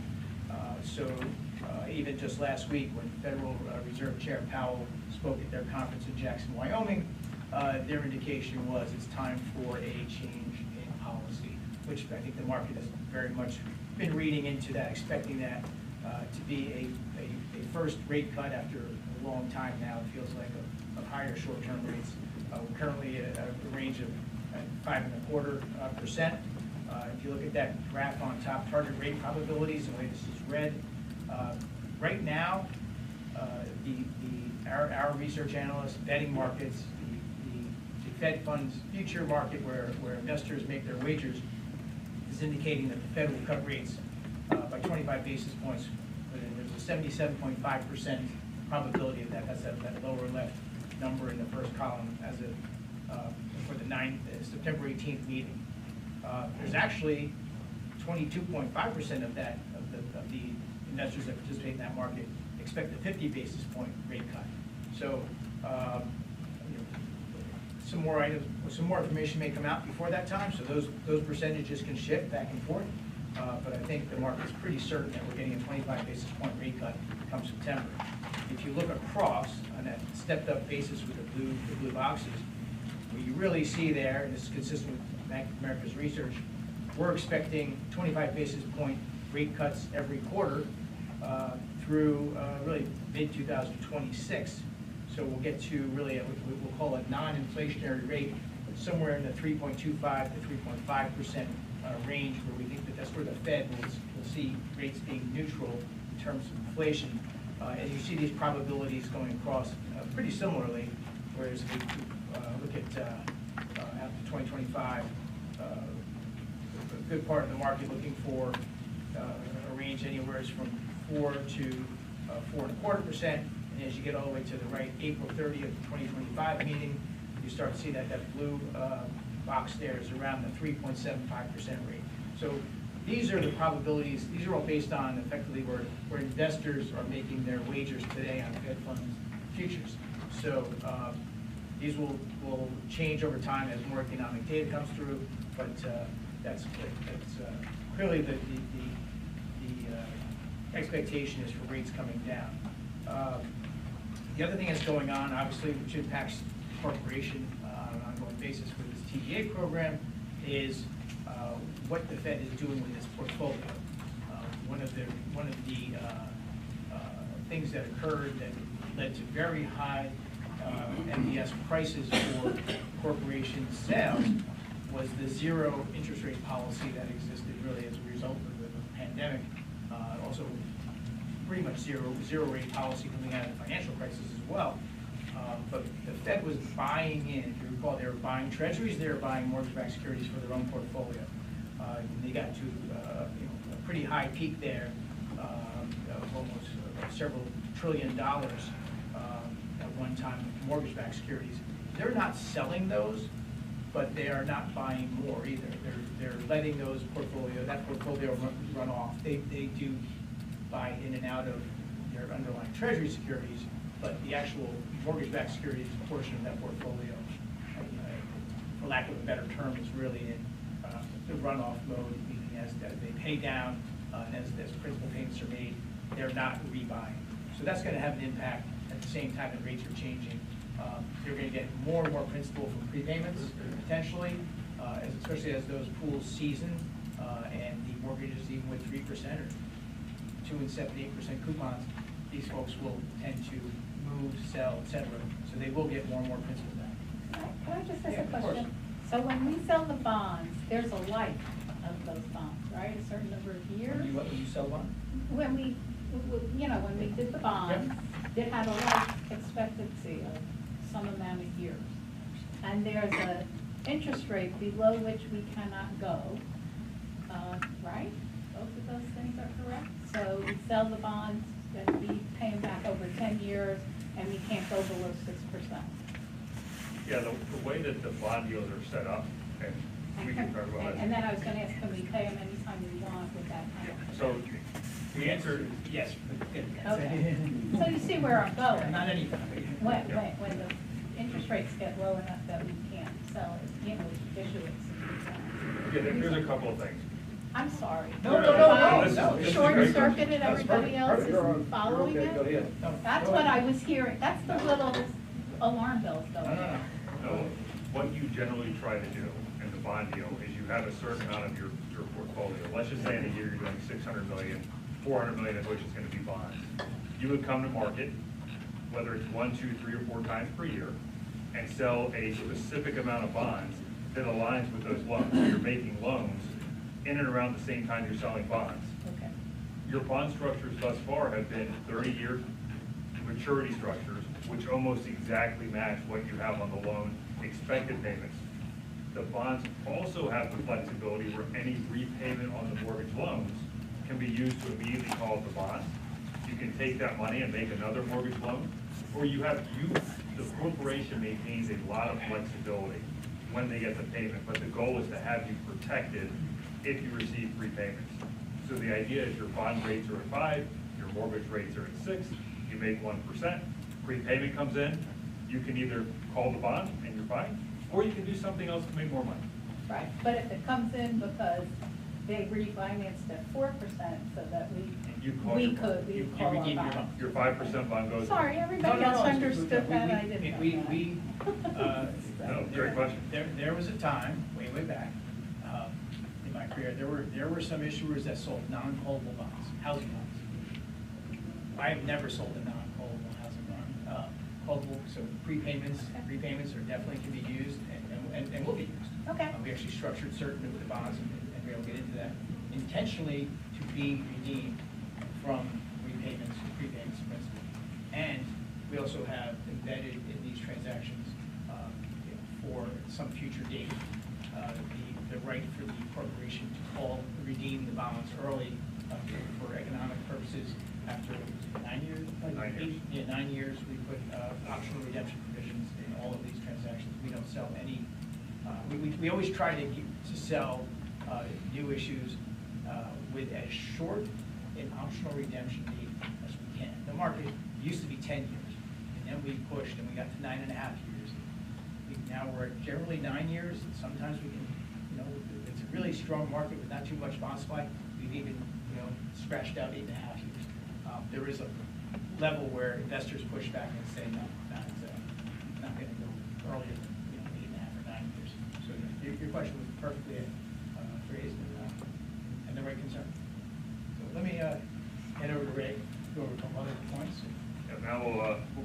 section, starting on page 7. We did want to highlight the 3 bond sales that have been done very quickly. The first one was done in September of 2023. That was all tax exempt, followed by two $150 million transactions in 2024 for a total of $400 million, done over roughly the last year.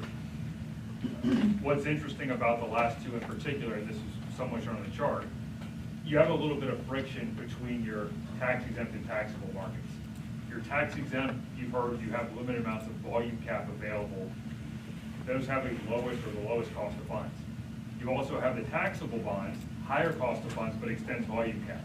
So when you're looking at these bond deals, you're trying to look to maximize the amount of taxable you can sell to extend volume cap while selling enough tax exempt to bring your mortgage rate to something that makes sense in the state against the backdrop of what the volume is. So I'll call it like ongoing optimization between those resources that you have available.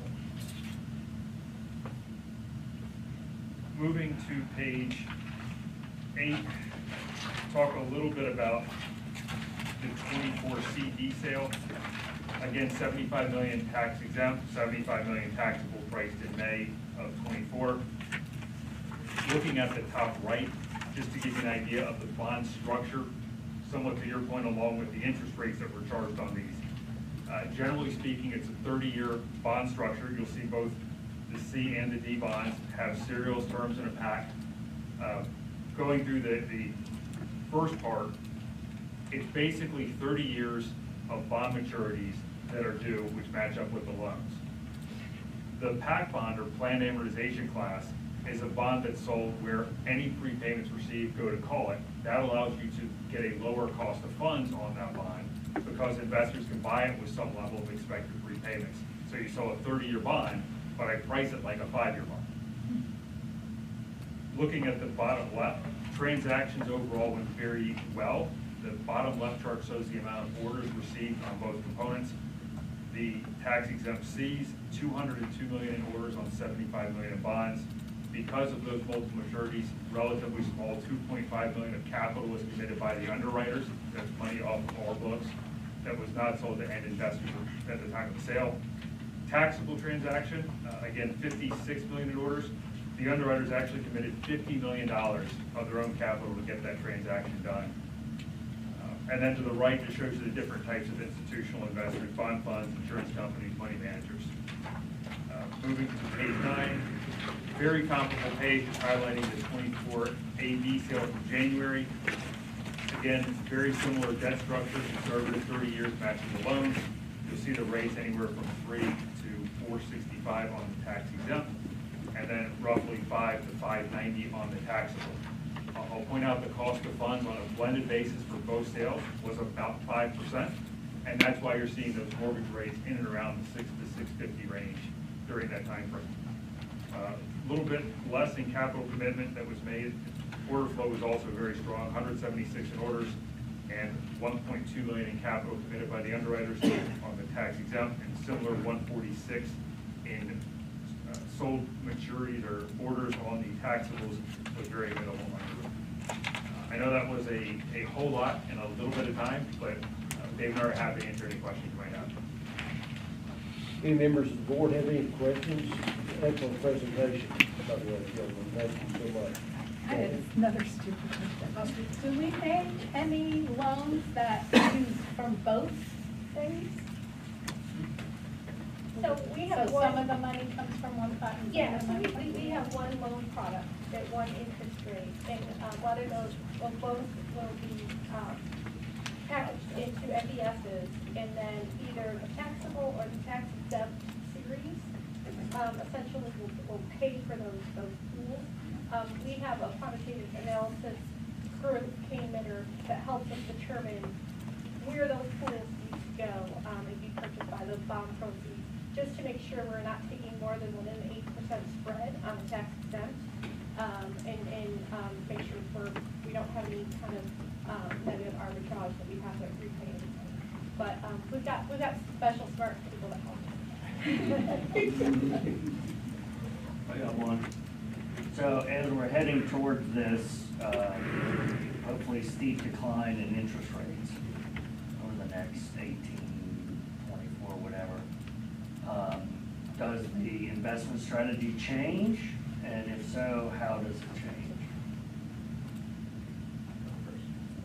Yeah, certainly. So I think the answer right now is we don't necessarily know. What generally happens is rates on the short end come down. The TBA, as the curve steepens, generally speaking, outperforms. But it's really going to be the relationship between the taxable TBA market and then the tax exempt MRB market. Because even though we showed a 5% cost of funds on the last two deals, if you were to do those all tax exempt, that cost of funds is probably closer to a 4.30. So there's levers that can be pulled between the two. And then from the, it's also based on the production and demand in the state and the Commonwealth. So it's constantly monitoring it. And if you had asked on, whatever it was, July 31st, when the 10-year Treasury went down 40 basis points in a matter of 2 days, that could be a very different answer, you know, a week from now, if something like that were to happen. David, answer that? Yeah, just the one thing that I've been, and others have been wrestling with is, if you think back to my comments before about the Fed reducing short-term rates, your expectation, 18, 24 months, I think, depending on what happens with the economy, there could be more cuts even beyond, let's say, the 1.25 to let's say the 2% reduction that we're expecting over the next, let's call it 18 months. I guess the one thing that's out there is there a shift down in rates generally, so that the whole yield curve comes down? Or has the 10-year already reacted, and are we just really tilting, right? So a lot depends. It's really hard to tell until we go through and experience, see what's happening with a lot of different factors. But it could be that right now the 10-year Treasury, where mortgage rates are priced off of, has already priced in, and then theoretically it should have already priced in, and be reflecting the fact that of this chart here with the, you know, with the expectation for Fed cuts. An efficient market would suggest the 10-year yield already reflects that, but it doesn't, because the market obviously fluctuates wildly. And so, you know, the question is, does it tilt steeper? Does everything shift down parallel? These are the things that will have impacts on whether it's MBS pricing, ratios between tax-exempt bonds, what their yield, their taxable or after-tax yields are relative to taxable fixed income products that are out there for investors. To the extent that they fluctuate, and they will fluctuate, the corporation's cost of funds can change as well. So there's a lot of different variables at play at any given moment, and that's why you go back to the early point discussion of flexibility. That's the flexibility enables the corporation to really take advantage of the best opportunity that exists in that period of time to operate its program and achieve its production targets and its operations. I think you're in a great place right now. I think when on one side versus just the other side, it's good to be in both markets, I think. So, congratulations. Thank you. Any other members have any questions? Ray and David, I know you all have a plane to catch, right? I got plenty of time. You got plenty of time? I'm at 7:45. Oh, okay. I'm staying in the great Commonwealth for another night. Oh, okay. Don't I'm worry. glad to have you. Yeah. So, Enjoy. any other members have any questions? If not, thank you, gentlemen. Excellent We're presentation. very appreciative of being a part of the team here. Another question that is going to be embarrassing, not anyone else. How much do we expect to get in next year, and how much do we have to generate new to keep at this level, to keep of reaching out to people? Like, we generated bonds, so we got in some new money. But we also had money coming in, right? You know, so what do we have to do for next year, or this year, the 2025 year, that isn't just what we expect to get in, but extra amount that... Well, as they said, bond caps always an issue, so what we've tried to do this past year that's been very, very successful is utilizing taxable and tax exempt. If market conditions provide that that's still a successful model, we will do that, and I think we will achieve similar results. The secondary market has improved some over the last 4 months or so compared to the last 2 years. So we could potentially do more production there in bonds, if it continues to improve. We're not making the kind of profit we were, 5 years ago, but we're still recouping lender comp, paying for staff, and making a nominal gain there. So it's all going to depend on how the next couple months play out, and again, it's flexibility. So we're going to utilize what works best. Every 3 months we may have to pivot a little bit, but we are very lucky that we have multiple resources to kind of run through this. Okay. Thank you all. Thank you. We appreciate it. All right, so Molly Tate. Molly, you're up. All right. And Molly, thank you for the wonderful job you did at this affordable housing conference. You did an excellent job. And thank you for the remarks that you fixed for me. But next year, please see if you can control the traffic on I-64. I'll see what I can do. Okay. Well, I know that you all will be very disappointed because I don't have a number of numbers and charts after all of these wonderful numeric presentations. You have to listen to my creative presentation. So, hello and thank you for having me today. As you know, KHC hosted the KHC Affordable Housing Conference last week. I'm going to the next one, if you want. In the Kentucky International Convention Center in Louisville. It began with 2 days of pre-conference trainings and then a day and a half of programming. And all in all, it was a huge success. Get to the next one. It was one of the largest in attendance, one of the most funds raised.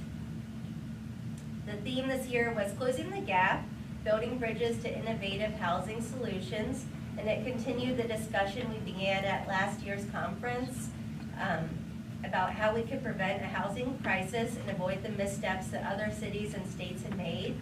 It also gave us a chance to further explore the work that Bowen National Research and KHC had done through the Kentucky Housing Supply Gap Analysis.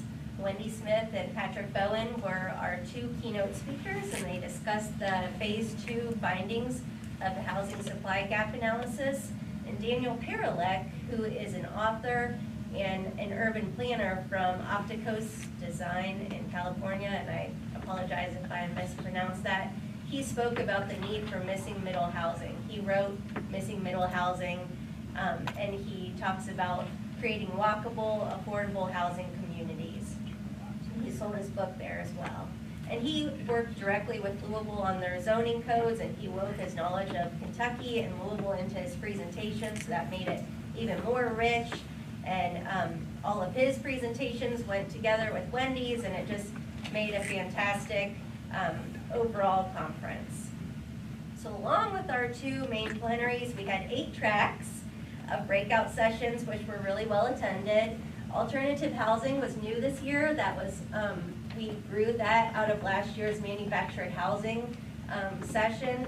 That was so well attended that we really found that there was a hunger for more alternative housing, prefabricated housing. We Barry presented on that. It was a two panel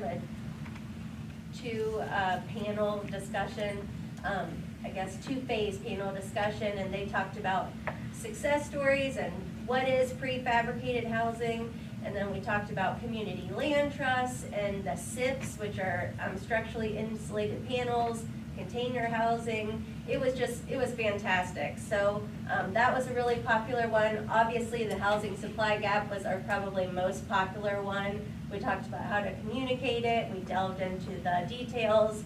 So that was great. It was really well attended by people across all of the different tracks. So that was great. And then I would say, I would dare say it was probably one of our best programs to date, just because it was so rich. I think that people really felt like the sessions built off of each other and they tied into the central theme. Everything really came back to the need for additional housing supply. Jamie, her session, her track was fantastic overall, and she said that she had a session about the state of Black Housing America. And she said that at the end, he said that the state of Black housing in America all went back to housing supply. So it all just came back together, and I think that everybody was just really fired up and inspired when they left. The feedback that we have received through surveys and anecdotally has been really wonderful. Get to the next one. As far as registration, we had 685 people registered, and then we had 657 people check in, which is a 96% check-in rate, and that's really phenomenal. So that means anyone who paid to come actually came. So we didn't really miss out on that many people, and no one really got sick. So that was that one. And we thought it was a record, but our registration software told us that 2006 had slightly higher numbers, but that's okay, because that gives us something to shoot for next year. So we're hoping to get to 700 next year, so hold us to that. And then we also had 398 paying attendees, which produced $183,650 in revenue, which is a record for KHC. And we will not net all of this money. We have our registration software takes about 3%, 3 to 5% as a fee for processing everything. But we shattered our internal goal and our stretch goal for paying attendees. So overall, we're really happy. That's really a great number, because last year we had 335 paying attendees. And so obviously we jumped up a huge amount.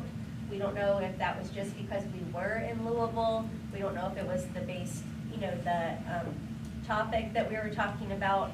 But overall, we had huge attendance, and we had a huge number of people who were paying to be there. So we weren't comping anyone's attendance.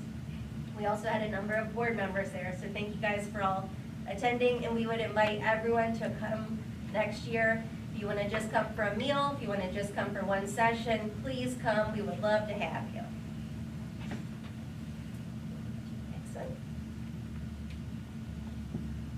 We had great external support this year too. We raised $143,000 from our 40 sponsors, and that included our 2 presenting sponsors, which were PNC Bank and Ohio Capital Corporation for Housing. They were both returning sponsors, and they were both returning presenting sponsors, so we were really proud to bring those back. We did increase our levels this year. Last year, our presenting sponsors were $15,000, and we raised it to $20,000. We were nervous that, our returning sponsors would not come, but they did increase their levels, so that was fantastic. And we also reached out, we raised $6,750 in exhibitor fees from 10 exhibitors, and we attracted some new sponsors and exhibitors this year who said they would be back, like Leland's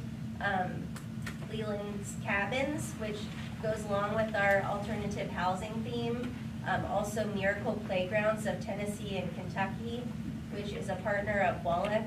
And so really some of our partners and their partners are now coming to our conference, and they have said that it was a fantastic experience. So, so that's really heartening, I guess. Excellent. To make our exhibitor reception more exciting this year, we created a scavenger hunt with QR codes and offered some big prizes. We got donations from Churchill Downs, from Louisville Bats, the Louisville Slugger Museum, Captain's Quarters River Grill, the Kentucky Parks, Kentucky State University, and many more. The prizes were fantastic, and every time we got one, we simply couldn't believe it. And in total, it amounted to $7,000 in value, and then exhibitors then kicked in their own prizes. Exhibitors contributed over $1,000 in their own prizes.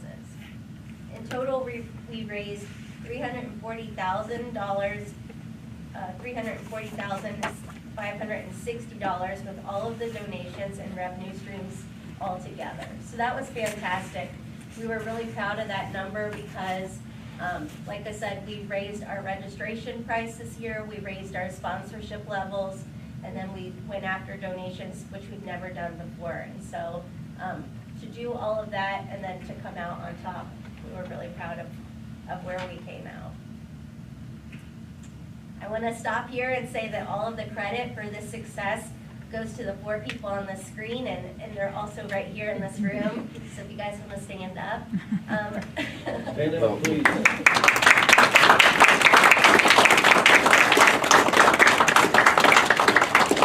Thank you all. I'll have to fight Jamie on this. I have to say that my team is the best team at KHC. But Gloria is not even in my department. She was our first-time sponsorship officer, and she raised that $143,000 on her own, and she did it in 2 months. Yeah, and she was the one who challenged us to raise our sponsorship levels. And so I just want to personally say thank you so much to her because she did such a fantastic job. And then Austin raised all of the donations on his own. He went out and just emailed, and he got, this is what I can't believe. He just emailed Churchill Downs and they said, we'll give you the jockey suite and 24 tickets. And so that's what we gave out as our grand prize. And it was fantastic. And then Steve moderated a whole track unto himself, and then Nathan put together the whole registration and the app and everything else. I mean, he was my Gal Friday, only as a whatever that was. But anyway, we had an all-star team of volunteers. Our programmatic team planned fantastic sessions, but these 4 were the brain trust. And that description of them was really just a small portion of what they all did because their nonstop work made the event look effortless. So I just wanted to tell you that, we can go to the next thing.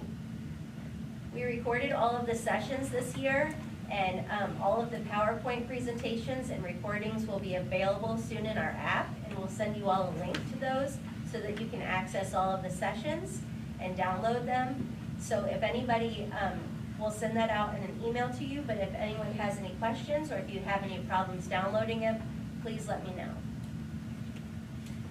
Anybody have any comments or questions for Molly? I sped through that. Molly, an amazing job. Oh, thank you. Thank you so much. Thank you all. Okay, Wendy, you're up. Wendy, before you start, did we get the price grant? We haven't heard yet. Oh, okay, all right. You're the second board member to ask me that today. Just curious. No, we haven't heard from HUD yet. We're hopeful though, and we think just based on Kentucky's numbers, we ought to have a good shot just because we have so many manufactured housing communities Okay. in the city. So you're going to talk about the housing supply gap with Yes, phase sir. 2, right? Yeah, and really, I'm not going to present a whole lot of data to you all. I'm mainly going to give you an update on just kind of all of the activity and momentum that has kind of come around this.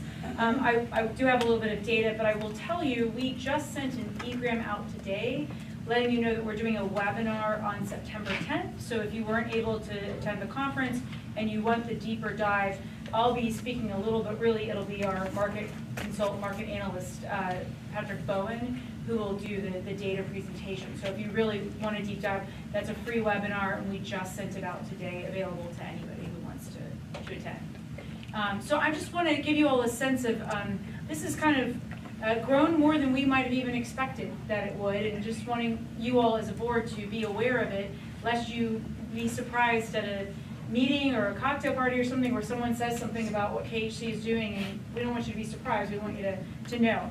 So next slide, Sam. So you all may recall that after our analysts released the data in April, mid-April, we did a webinar, and all of this data is on our website, raw data, for phase 1, which was what is our current gap of kind of what has not been constructed really since the 2008 recession, and that we need to get built. And the data is county by county. I want to make that really clear. While we have roll-up data, what's perhaps most valuable about it is that it's county by county or area development district by area development district. So we've heard from so many ads, counties, other folks who are using the data for grant applications. The city of Berea is doing some planning, and they're using the data as a focal point to talk about making their zoning less restrictive. I mean, it's just popping up in ways we might not have expected. So again, that was the, you'll go back just real quick, it's okay, Sam, thank you for trying to anticipate.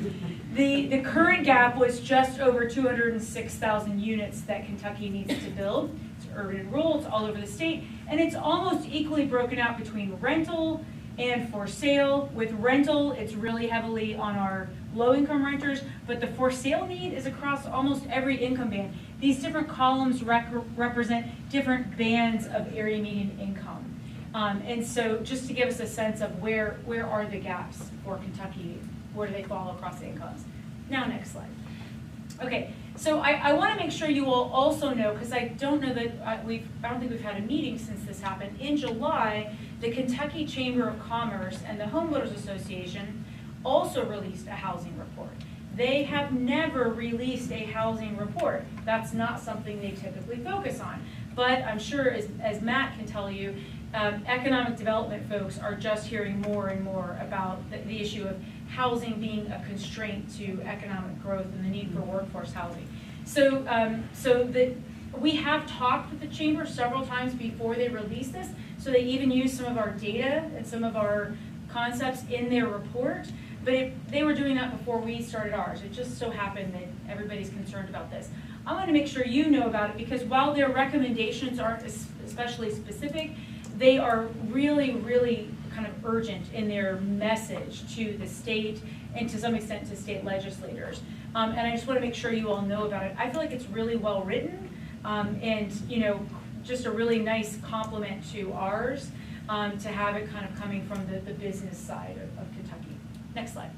So I'm just going to show you a couple of the graphics that are in their report that I'm jealous of, because I kind of wish we had thought about putting some of these in ours. So this is just giving you a marker from 92 to 2022. What was the home price as a ratio of income? So this is for the Ashland-Huntington area.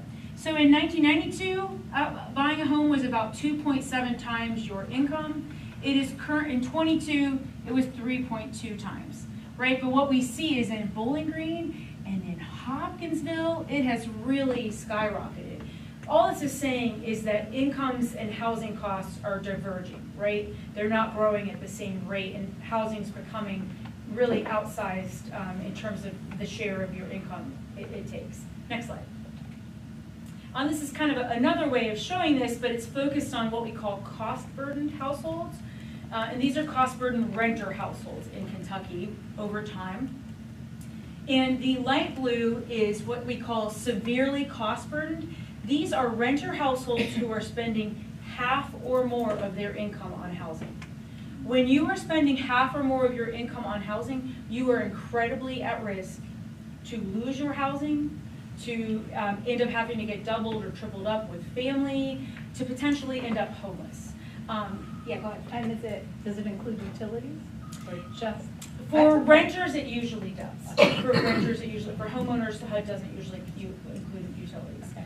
It's very worrisome, because what we're looking at is that in 22, and we know it has probably climbed since, because we've seen escalation since then, almost 24% of Kentucky renters are spending half or more of their income on housing. It's really, really troubling to us, and it's a real worrisome predictor of housing instability and potentially homelessness. Next slide. Okay, this is the one that was really like a great visual to me. Gail is nodding her head. Have you seen it already, Gail? No, I did not. But this is housing starts, single family and multifamily. So this is home ownership and rental across Kentucky, starting in 95 and going through 2023. The light blue are the actual housing permits. What you see at the 08 recession and after is that it just plummeted, and we have not gotten back to pre-08 construction. Next slide, please, Sam. And so what that means is those are all the units that didn't get built if we had just stayed at the average amount of construction, let alone to keep up with, we have smaller households, so we tend to need more housing units. We have aging households, often are looking for 1, 2-bedroom units. We have in-migration, all that kind of economic growth. But that is just if we had pulled the average forward, that's what it would have gotten built. That was a pretty amazing visual to me that was in the Chamber's report. I just wanted to share it with you all. We get some doubters who are like, the market will fix itself. It's not really an issue. This, to me, made it pretty stark. Really, it's a good illustration. Next slide, please.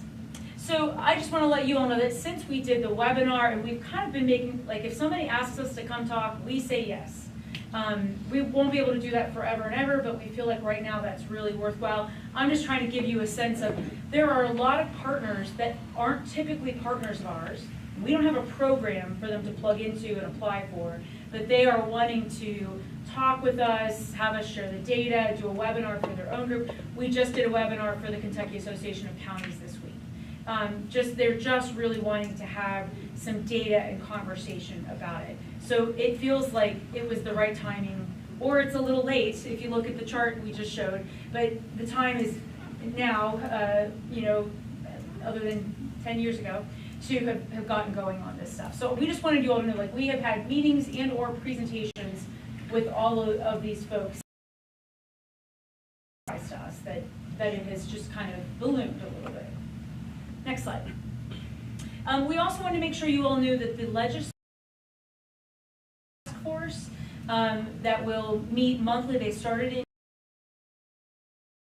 or December, I'm not exactly sure when it will stop.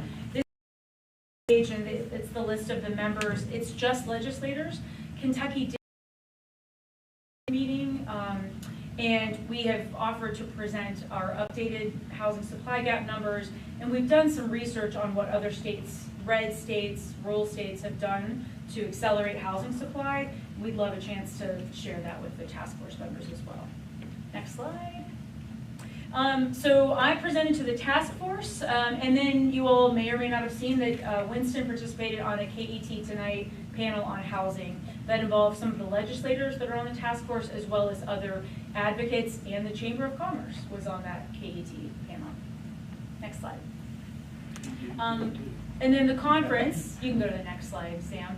I just want to make sure we had a whole track of sessions that were related to the housing supply gap, and zoning and what other states are doing, and so we really are trying to pull this through, everywhere that we can. Next slide. Okay, and so I'm just going to give you the rundown on the phase 2 numbers, which are the phase 1 numbers plus what if we're going to be ready 5 years from now. So it's a 5-year forward projection. So you can go to the next slide. So if you remember, it was 206,000 units roughly. We need to do about 80,000 more units than that to be ready for all of the economic growth and in-migration and household formation that we will have by 2029. So we had this phase 2 with the eye of we need to catch up, but we also need to be ready for all of the growth that Kentucky has been seeing. And I think that's my last slide. Okay, well, I have one more. And this is just the messaging, just to share you all. We have really been kind of talking about this as this is Kentucky's most urgent housing need, because if you have enough housing or a surplus, housing costs go down, the choices for home buyers and for renters go up, fair housing issues can get ameliorated when tenants have more choices. If we could get more housing, it would help a lot of different things that are going wrong in our housing market right now. And that's it. I just wanted you all to kind of know, because there's a lot that's been going on. So Wendy, what do you recommend? Do I have another? Oh, I got another slide. So this fall, we will be competing for some additional money in 2 areas. One is HUD has this thing called Pro Housing. It is just to goose housing supply. So if you want to redo your zoning code, if you want to do housing infrastructure, whatever it is, we're going to go after it. The max is $7 million. Our goal would be maybe to partner with economic development somehow on using those funds. And then we're also going to go after $7.5 million in homelessness continuum of care funds to create new permanent supportive housing units. We've done some of this with some of our pandemic era money, and we're going to compete for some more to do some more of those permanent supportive units. Those are units to house people who are the hardest to keep housed because they need ongoing services to keep them from being chronically homeless. And there might be one more, Sam, now that I think of it. Okay. Last one, I promise. So I just wanted to let you all, we successfully competed and won $8 million in what's called project-based rent assistance. It's HUD 811. So it's rent assistance for people with disabilities. And so this isn't to build units, unfortunately, but what we are going to do is we've already identified units across our existing portfolio where we could apply the rent assistance, and that unit is locked down for a person with disabilities, making it, very, very affordable for them permanently. So that means it'll be scattered? Yes. Yes. Here's the disability building? No, it'll be across our portfolio. I like that. Yeah, yeah, and it'll be run through our PBCA project, our contract with HUD. It'll be run like those units out of that shop. So we got the same size award as Ohio, so we were pretty proud about that. Well, congratulations. Any members have any questions? Yes, go ahead, Bruce. When you remember how much that contract was to get this housing gap, I'm sure I voted on, but I cannot remember. I know it was either 100,000 or 150,000, and that's probably not a very satisfying answer, but I don't remember off the top of my head. But for what we're getting, I feel like it's been a good value. It's an excellent bargain. It's the most comprehensive document that I've seen in many, many years on all the stuff that I've been involved in over 38 years. You all need to know they called 1,200 rental properties, not just affordable but market rate, across the state to find out what's available, what the rent is. It really was a deep dive for this phase 2. And it was a well spent money. Thanks. I'm glad to hear that. Thank you. Yeah, yeah, and we have heard from so many partners how useful they're finding it, so that's heartening. Yeah. So Wendy, what are the 3 top recommendations that you have to solve this housing crisis? I mean, I could do a whole, we could do a whole board meeting on that, right? But, I mean, you're talking about what's reasonable, like what's like might actually happen, or like waving a magic wand. What do you want? You pick. Well, let's talk about what's reasonable. To me, one of the best things I would love to see happen, I'll give you a couple. One is by right accessible dwelling units, and what I mean by that is if you own a single family home, by right you would be allowed to put like a granny flat or a carriage house, behind your house, above your garage. You would just have that as a right as a property owner. Montana has done this. Several other states have done it too. And it allows more density, but without a lot of change to your neighborhood format, right? It's just a small unit. And some communities have even created like an ADU pre-approved guidebook. And so if you build one of these 20 floor plans, it's approved. And that could be a way that you get 2 households on one. And that's a way for seniors, people with disabilities to potentially live near family but have some independence. And with a prohibition for it being Airbnb. Yes, right. 2 decades. Yeah, exactly. And it has to house somebody. The AARP is really for accessory dwelling units.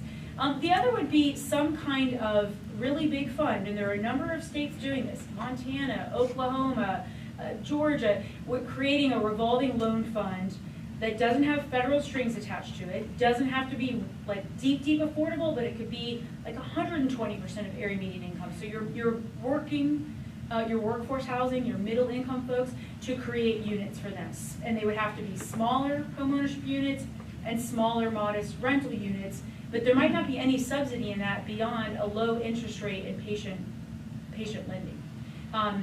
Workforce is also a big piece. I mean, we've got to figure out how we either attract contractors here or grow them, and then adding into that manufactured modular and panelized construction so that we can do all kinds of construction all at once. Wendy, thank you That's so my wish very list. much. Yeah, thanks. All right, so items from the board or staff, and I'll be brief. I want to address the issue that people from Louisville brought up at the beginning of the meeting. Are we going into closed session? We cannot go into closed session to discuss this issue. Oh, okay. It is not allowed under statute. Okay. Okay, so this is an open session. I will, we'll caution you that what you say is open to the public. Okay. So just to be brief, I first learned of this issue a couple of weeks ago. I asked Sam and Winston to look into it, and they have been diligently working on this issue. I am extremely disappointed that the company did not meet with the tenants yesterday. That does bother me some. But we have, you know, my main interest is to make sure that these issues that these people have raised, that they are addressed. That is what we really need. Now, we've been asked to do other things in regard, over and above addressing those issues. It is my recommendation that we seek guidance from outside legal counsel because we've got certain legalities and contractual obligations that we need to be wary of. And I think Winston and Sam agree with that, so that's my recommendation. I will turn it over to Winston and Sam to add anything. Well, Sam and I have been working on this very closely together, and I think we're both familiar with a set of facts, but Sam has actually prepared essentially a statement, an outline of the pertinent facts. So I'm going to let Sam present that, and we don't think this is at a stage that requires any action by the board at this particular point in time. Consistent with Mike's recommendation, we are seeking outside counsel, and with the benefit of the letter that we received, this group is represented by an attorney now, and with the benefit of the letter that we received from them this morning, we have an additional basis to do some additional legal research and analysis ourselves, which we will do, and we'll report back to you all at some future date on where this is. But we are committed to trying to deal with the underlying occupational issues that that present here, but Sam will address in more detail. Thank you. So in early August, KHC was contacted by local media and made aware of complaints from residents at the Mount Lebanon Senior Apartments Complex in Louisville related to issues with flooring in the common areas, a fire that had occurred in the laundry room, spider infestation, and the lack of a ramp at the rear building exit. We, KHC, quickly responded by speaking with the management company of the property, reviewing our inspection records, and creating a plan to monitor the property. Since that time, our understanding is that the owner and the manager of the property have engaged in ongoing treatment for the spiders, repaired and reopened the laundry room, replaced the common room flooring, and installed a handrail at the back entrance. As these issues were being addressed, KHC received communications from an organizer with the Louisville Tenants Union indicating that the Mount Lebanon residents had formed a union and requesting that KHC send a letter asking the ownership of Mount Lebanon to meet with the newly formed union to discuss lease provisions. In a phone call, the organizer acknowledged that some of the concerns of the residents were being addressed, including the laundry room and the flooring, and that management had agreed to set up a meeting with the residents, but wished for KHC to send the letter regardless. KHC's response was that our primary concern was for the issues raised by the residents and that those were being addressed, but that further information would be necessary in order to respond to their request for a letter. Yesterday, we received an email from the tenant union leadership that were here today, restating their request for a letter, asking that the owner meet with the tenants union, citing concerns identified by the tenants. We responded and stated that we were focused on those tenant concerns being addressed, but that the question of a letter from KHC asking ownership to discuss lease provisions with the tenants union is complex and goes beyond the scope of those immediate concerns. This morning, KHC received a letter from an attorney representing the tenants union restating their request, and the letter also states that the steps taken by the owners and management with respect to the spiders, the rear entrance, and the flooring have not been sufficient, and that's the letter you have handed out to you. The attorney's position is that federal law and program rules require KHC to act as an enforcer of HUD regulations and asking for immediate relief. So we, KHC, are taking the following steps in response to this letter. We have offered to meet with the residents to hear their concerns regarding the property conditions, referring the matter to outside counsel, consulting with HUD regarding KHC's proper role in response to this request as the PBCA contract administrator on behalf of HUD, and consulting further with property management regarding their engagement with the tenants and their steps to continue to address tenant concerns. Yes, sir. Will. Thank you, Mr. Chair. I was wondering if we could, as a board, request that the owner and manager come to the next board meeting to answer some of the allegations that were made. I think we certainly could do that. I would suggest that maybe we allow our further investigation to continue before we make such a request formal and put it here. Let us figure out what's going on. I mean, Well, is the next board meeting in 2 months from now? I think that's correct. Yes, October, end of October. Yeah, I guess my thought is just that, you know, we heard from citizens today, this is a pretty serious problem we have for paperwork. The spider infestation is a pretty serious issue. I understand the, you know, desire to have an investigation, I guess, but going ahead to request that the owner manager come and speak to the board about, and then if they want to present that, you know, if they want to tell us they're addressing it, how they're addressing it, I guess I wouldn't think that would, you know, cause any concern on. I think that's a good point, Will, but I would, my thought is that this is addressed much quicker than that. That this be addressed in the next few weeks. And I think that's what Winston and Sam will do, is to make sure that the owner is addressed. I really personally don't want it to wait 2 months. Oh, 100%, sorry, Mr. Chair, I 100% agree. I'm not indicating that we should put anything off, just saying that if we go ahead and invite them, and then, you know, if the citizens group before the next meeting indicates to you that they are satisfied with the improvements, then I certainly would not see the need to have the owner come in here, but in the I guess chance that the citizens group might not be satisfied at that point, and if the owner and manager is still not willing to meet with the citizens group, it would be good just to have them committed to coming in front of the board to discuss. I understand what you're saying, and Winston, I think. Here, what Kathy has. Okay, Kathy, go ahead. Well, and I think, Sam, and maybe you meant to say this, we're gonna send out an actual inspectors, right? To assess whether these things are true on the ground? So we have sent so we conduct what are called MORs. So this is a property that we administer the rent assistance on behalf of HUD, and we provide regular inspections of the property on that basis. I think the last one we conducted, I believe, was earlier this year in March.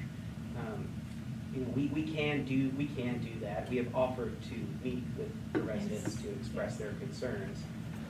And I would say, I really think this is something that the board should delegate to management, and not bring I mean, I'm in no position to grill a landlord about this, and I think of us as having, and I'm pretty I'm a tenant, as having a triangle. We have a contract or an obligation with the tenant, we have an obligation with the landlord, but they're asking us to do this.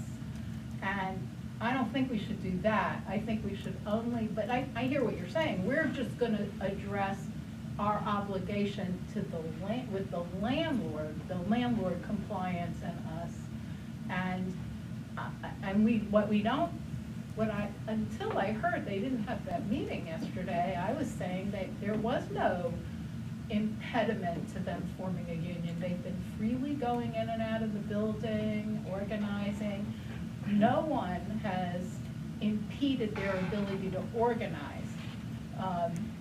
And we don't get to select from the landlord who their representative would be. And I thought that there was going to be a meeting between the tenants and management of some sort.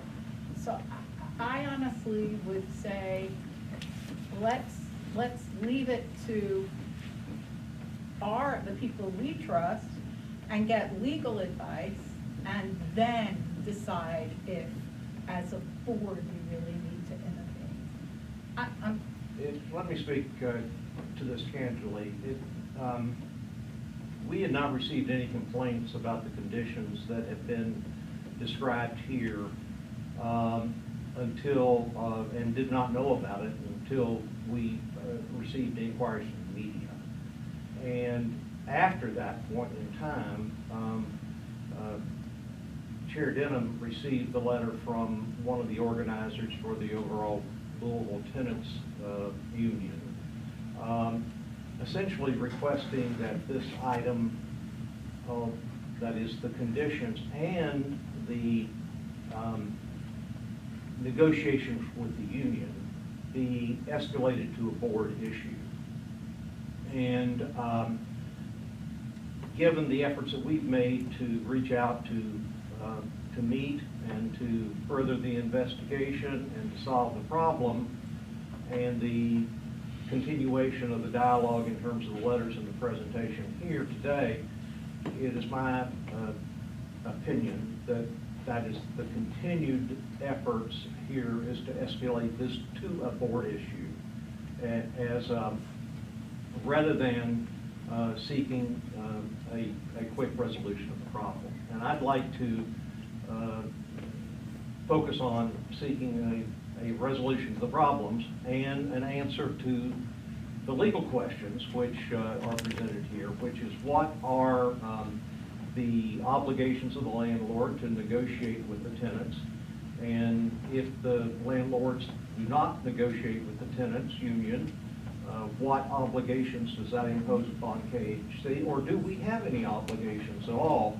It very well may be under HUD regulations yet to be fully analyzed by us, that we not only don't have any responsibility, we don't have any right to intercede in that's a HUD matter.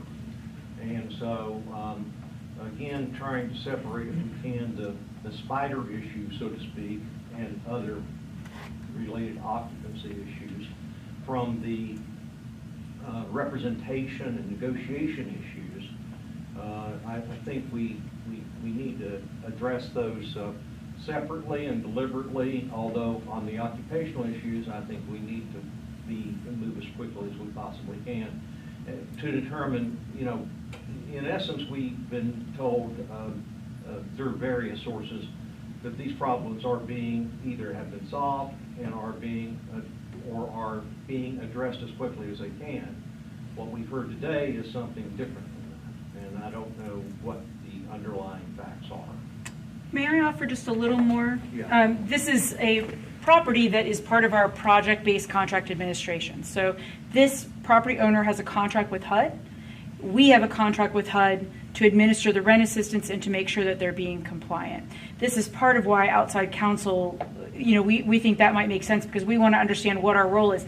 I can tell you with other properties that are in far worse condition, we often send paperwork to HUD and nothing happens, and we don't have the ability to do enforcement. We are expressly not allowed to. It is HUD. So that is part of why we need outside counsel to let us know where we do have any power.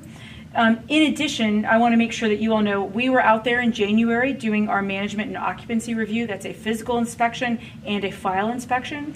In March, when they concluded the bond-funded renovation, our inspector went out to make sure that the work had been done, and Louisville Code Inspection did an inspection. That was in March.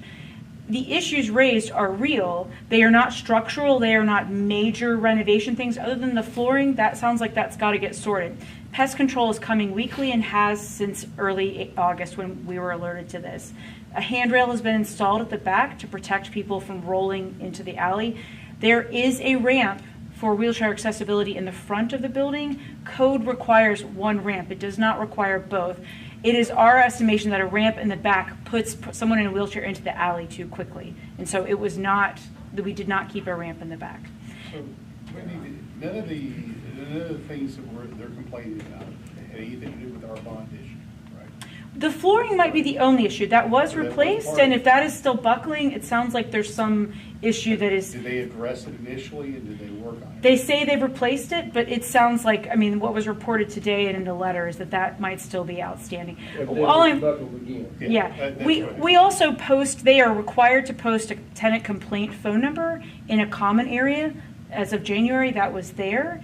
And that is how we usually get complaints for these kinds of properties, because we have to respond in 24 hours when we get a tenant complaint. We have not gotten one tenant complaint via that. I'm not saying their complaints aren't real. I'm just saying it would be great if they also used our regular, process by our contract with HUD, having to address maintenance issues. I'll just take this for the board, whoever, but from my chair, we need to go through the normal process.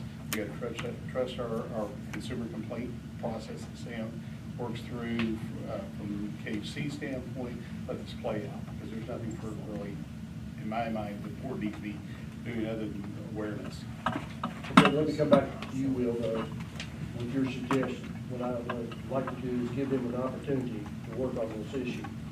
If we're not satisfied, let the executive committee make a decision as to whether or not to invite them to the next board meeting.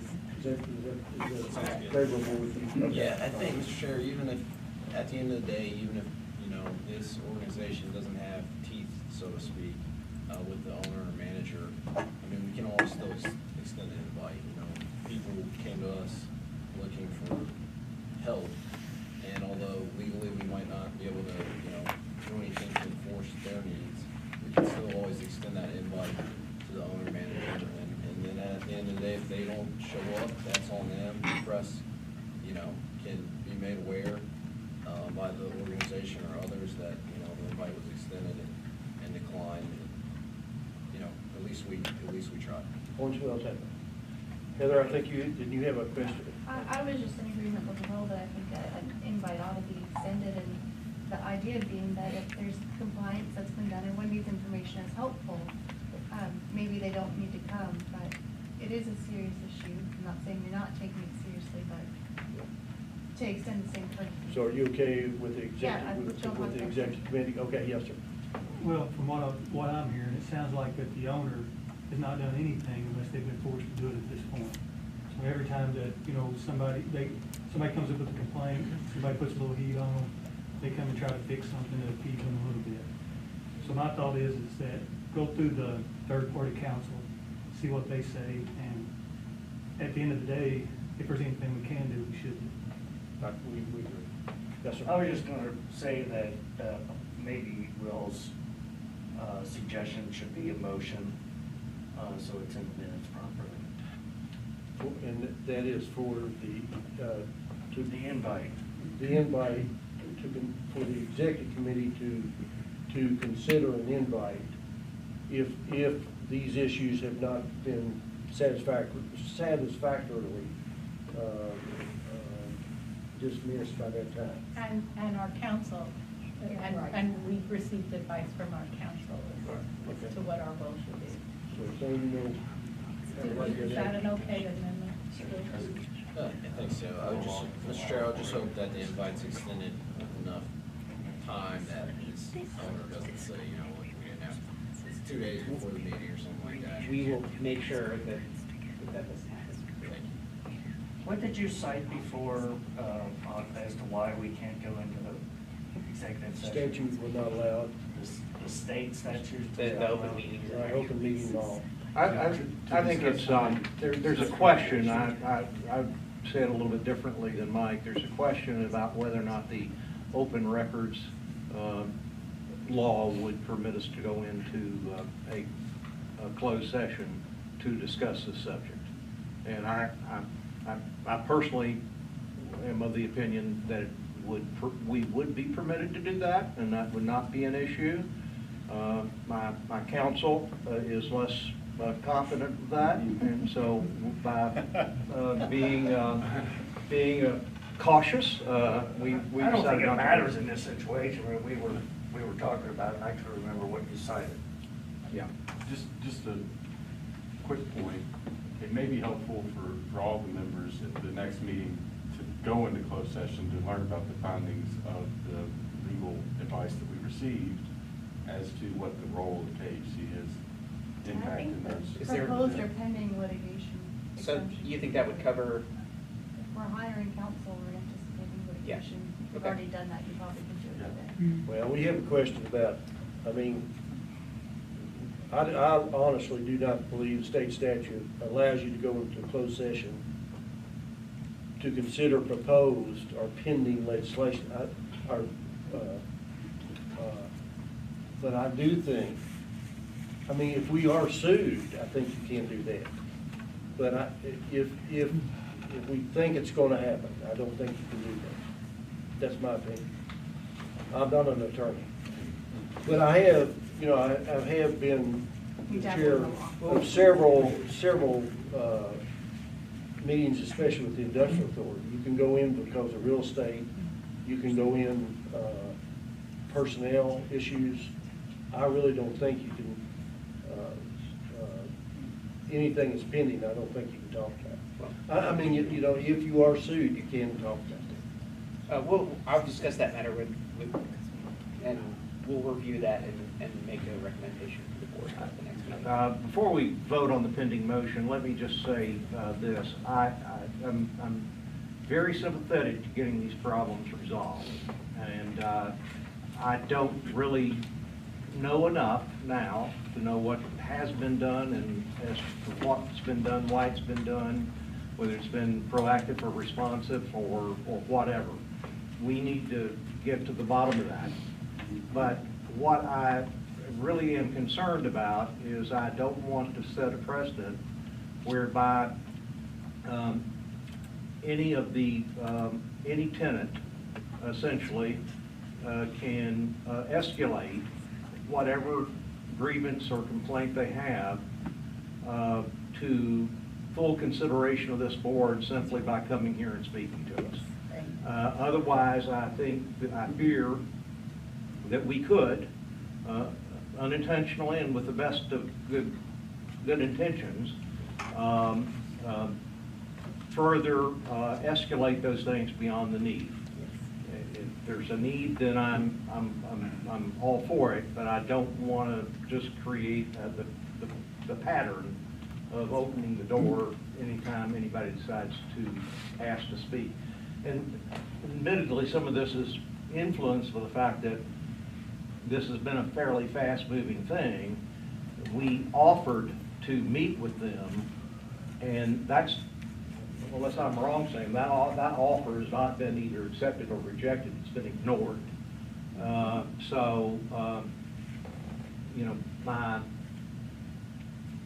That's my comment about it. So in essence, we really need guidance from expert legal counsel. And Sam and Winston have both indicated, they're both attorneys. They've both indicated that to me. As chairman, I can't ignore them. So I think that that's the most important thing we can do here today. And Mr. Chair, I'll just, to Director Miller, I completely understand that sentiment. I guess as a member of the board, where I'm curious, where I need to be educated, admittedly, is the relationship with KHC and acting as an administrator when it comes to HUD property. I don't know. I mean, to me, that's what distinguishes this group from, just any tenant that's upset with the situation, that there might actually be a nexus, a duty of responsibility because of that role as administrator. And again, that's just something I don't understand. I welcome that education. And that's we discussed this among ourselves. I've been here now almost 4 years. We've never had a request like this or a situation developed like this since I've been here. And in making my inquiries, I don't believe that it's ever happened again in the past. It's my understanding that this may in fact be a practice that's being engaged in not just in Louisville, not just in Kentucky, but maybe in other places in the United States. So we too, therefore, are facing this sort of on a first-time basis, and what we really need to do is to understand what our obligations are and what our rights are, and we certainly don't want to be not fulfilling our obligations, and I don't know that we want to be attempting to exercise authority over which we don't have legal authority to exercise it. Understand. So until we can sort through that, I'm reluctant to take any action that other than to try to resolve the underlying infestation problem if it exists, and to solve any of the other physical plant problems that need to be resolved. And I might add that there were grievances that were raised here today that have not been expressed in any correspondence or any communications that have been made to us previously. Maybe they've been made to somebody else that I'm unaware of, but there was a whole string of things that were said today that I had not heard before.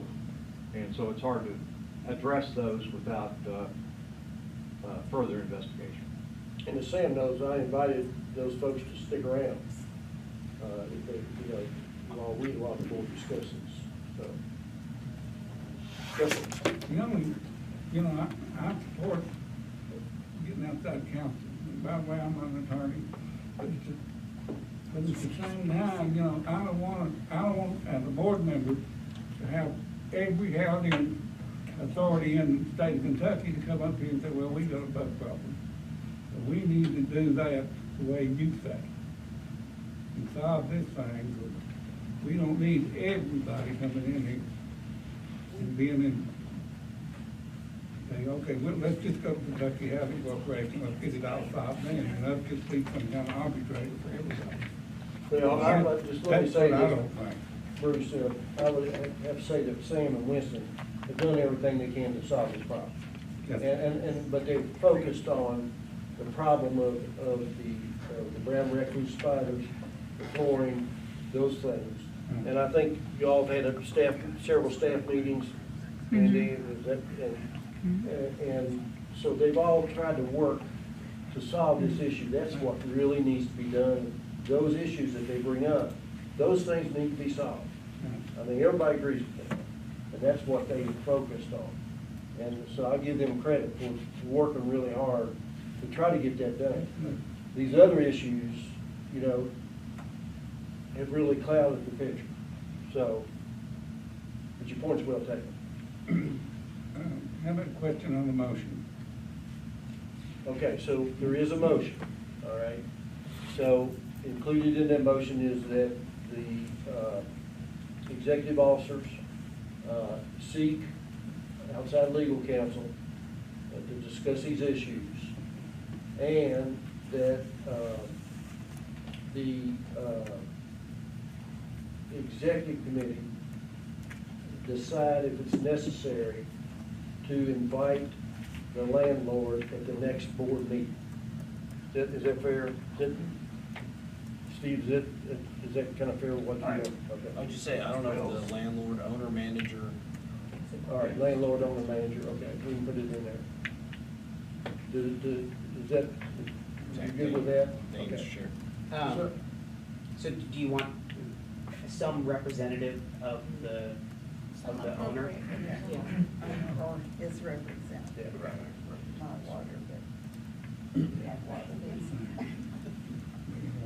So, Sam, you want to restate that? So it's a motion to have the executive team refer the matter to outside counsel and to have the executive committee decide whether to invite the owner or manager or representative to the next board. I'll make that motion. Okay, we have a motion. We have a second. We have a second by Gail. Any further discussion? All in favor signify by saying aye. Aye. Opposed, like sign. Motion carries. Okay, so we're getting late. So, well,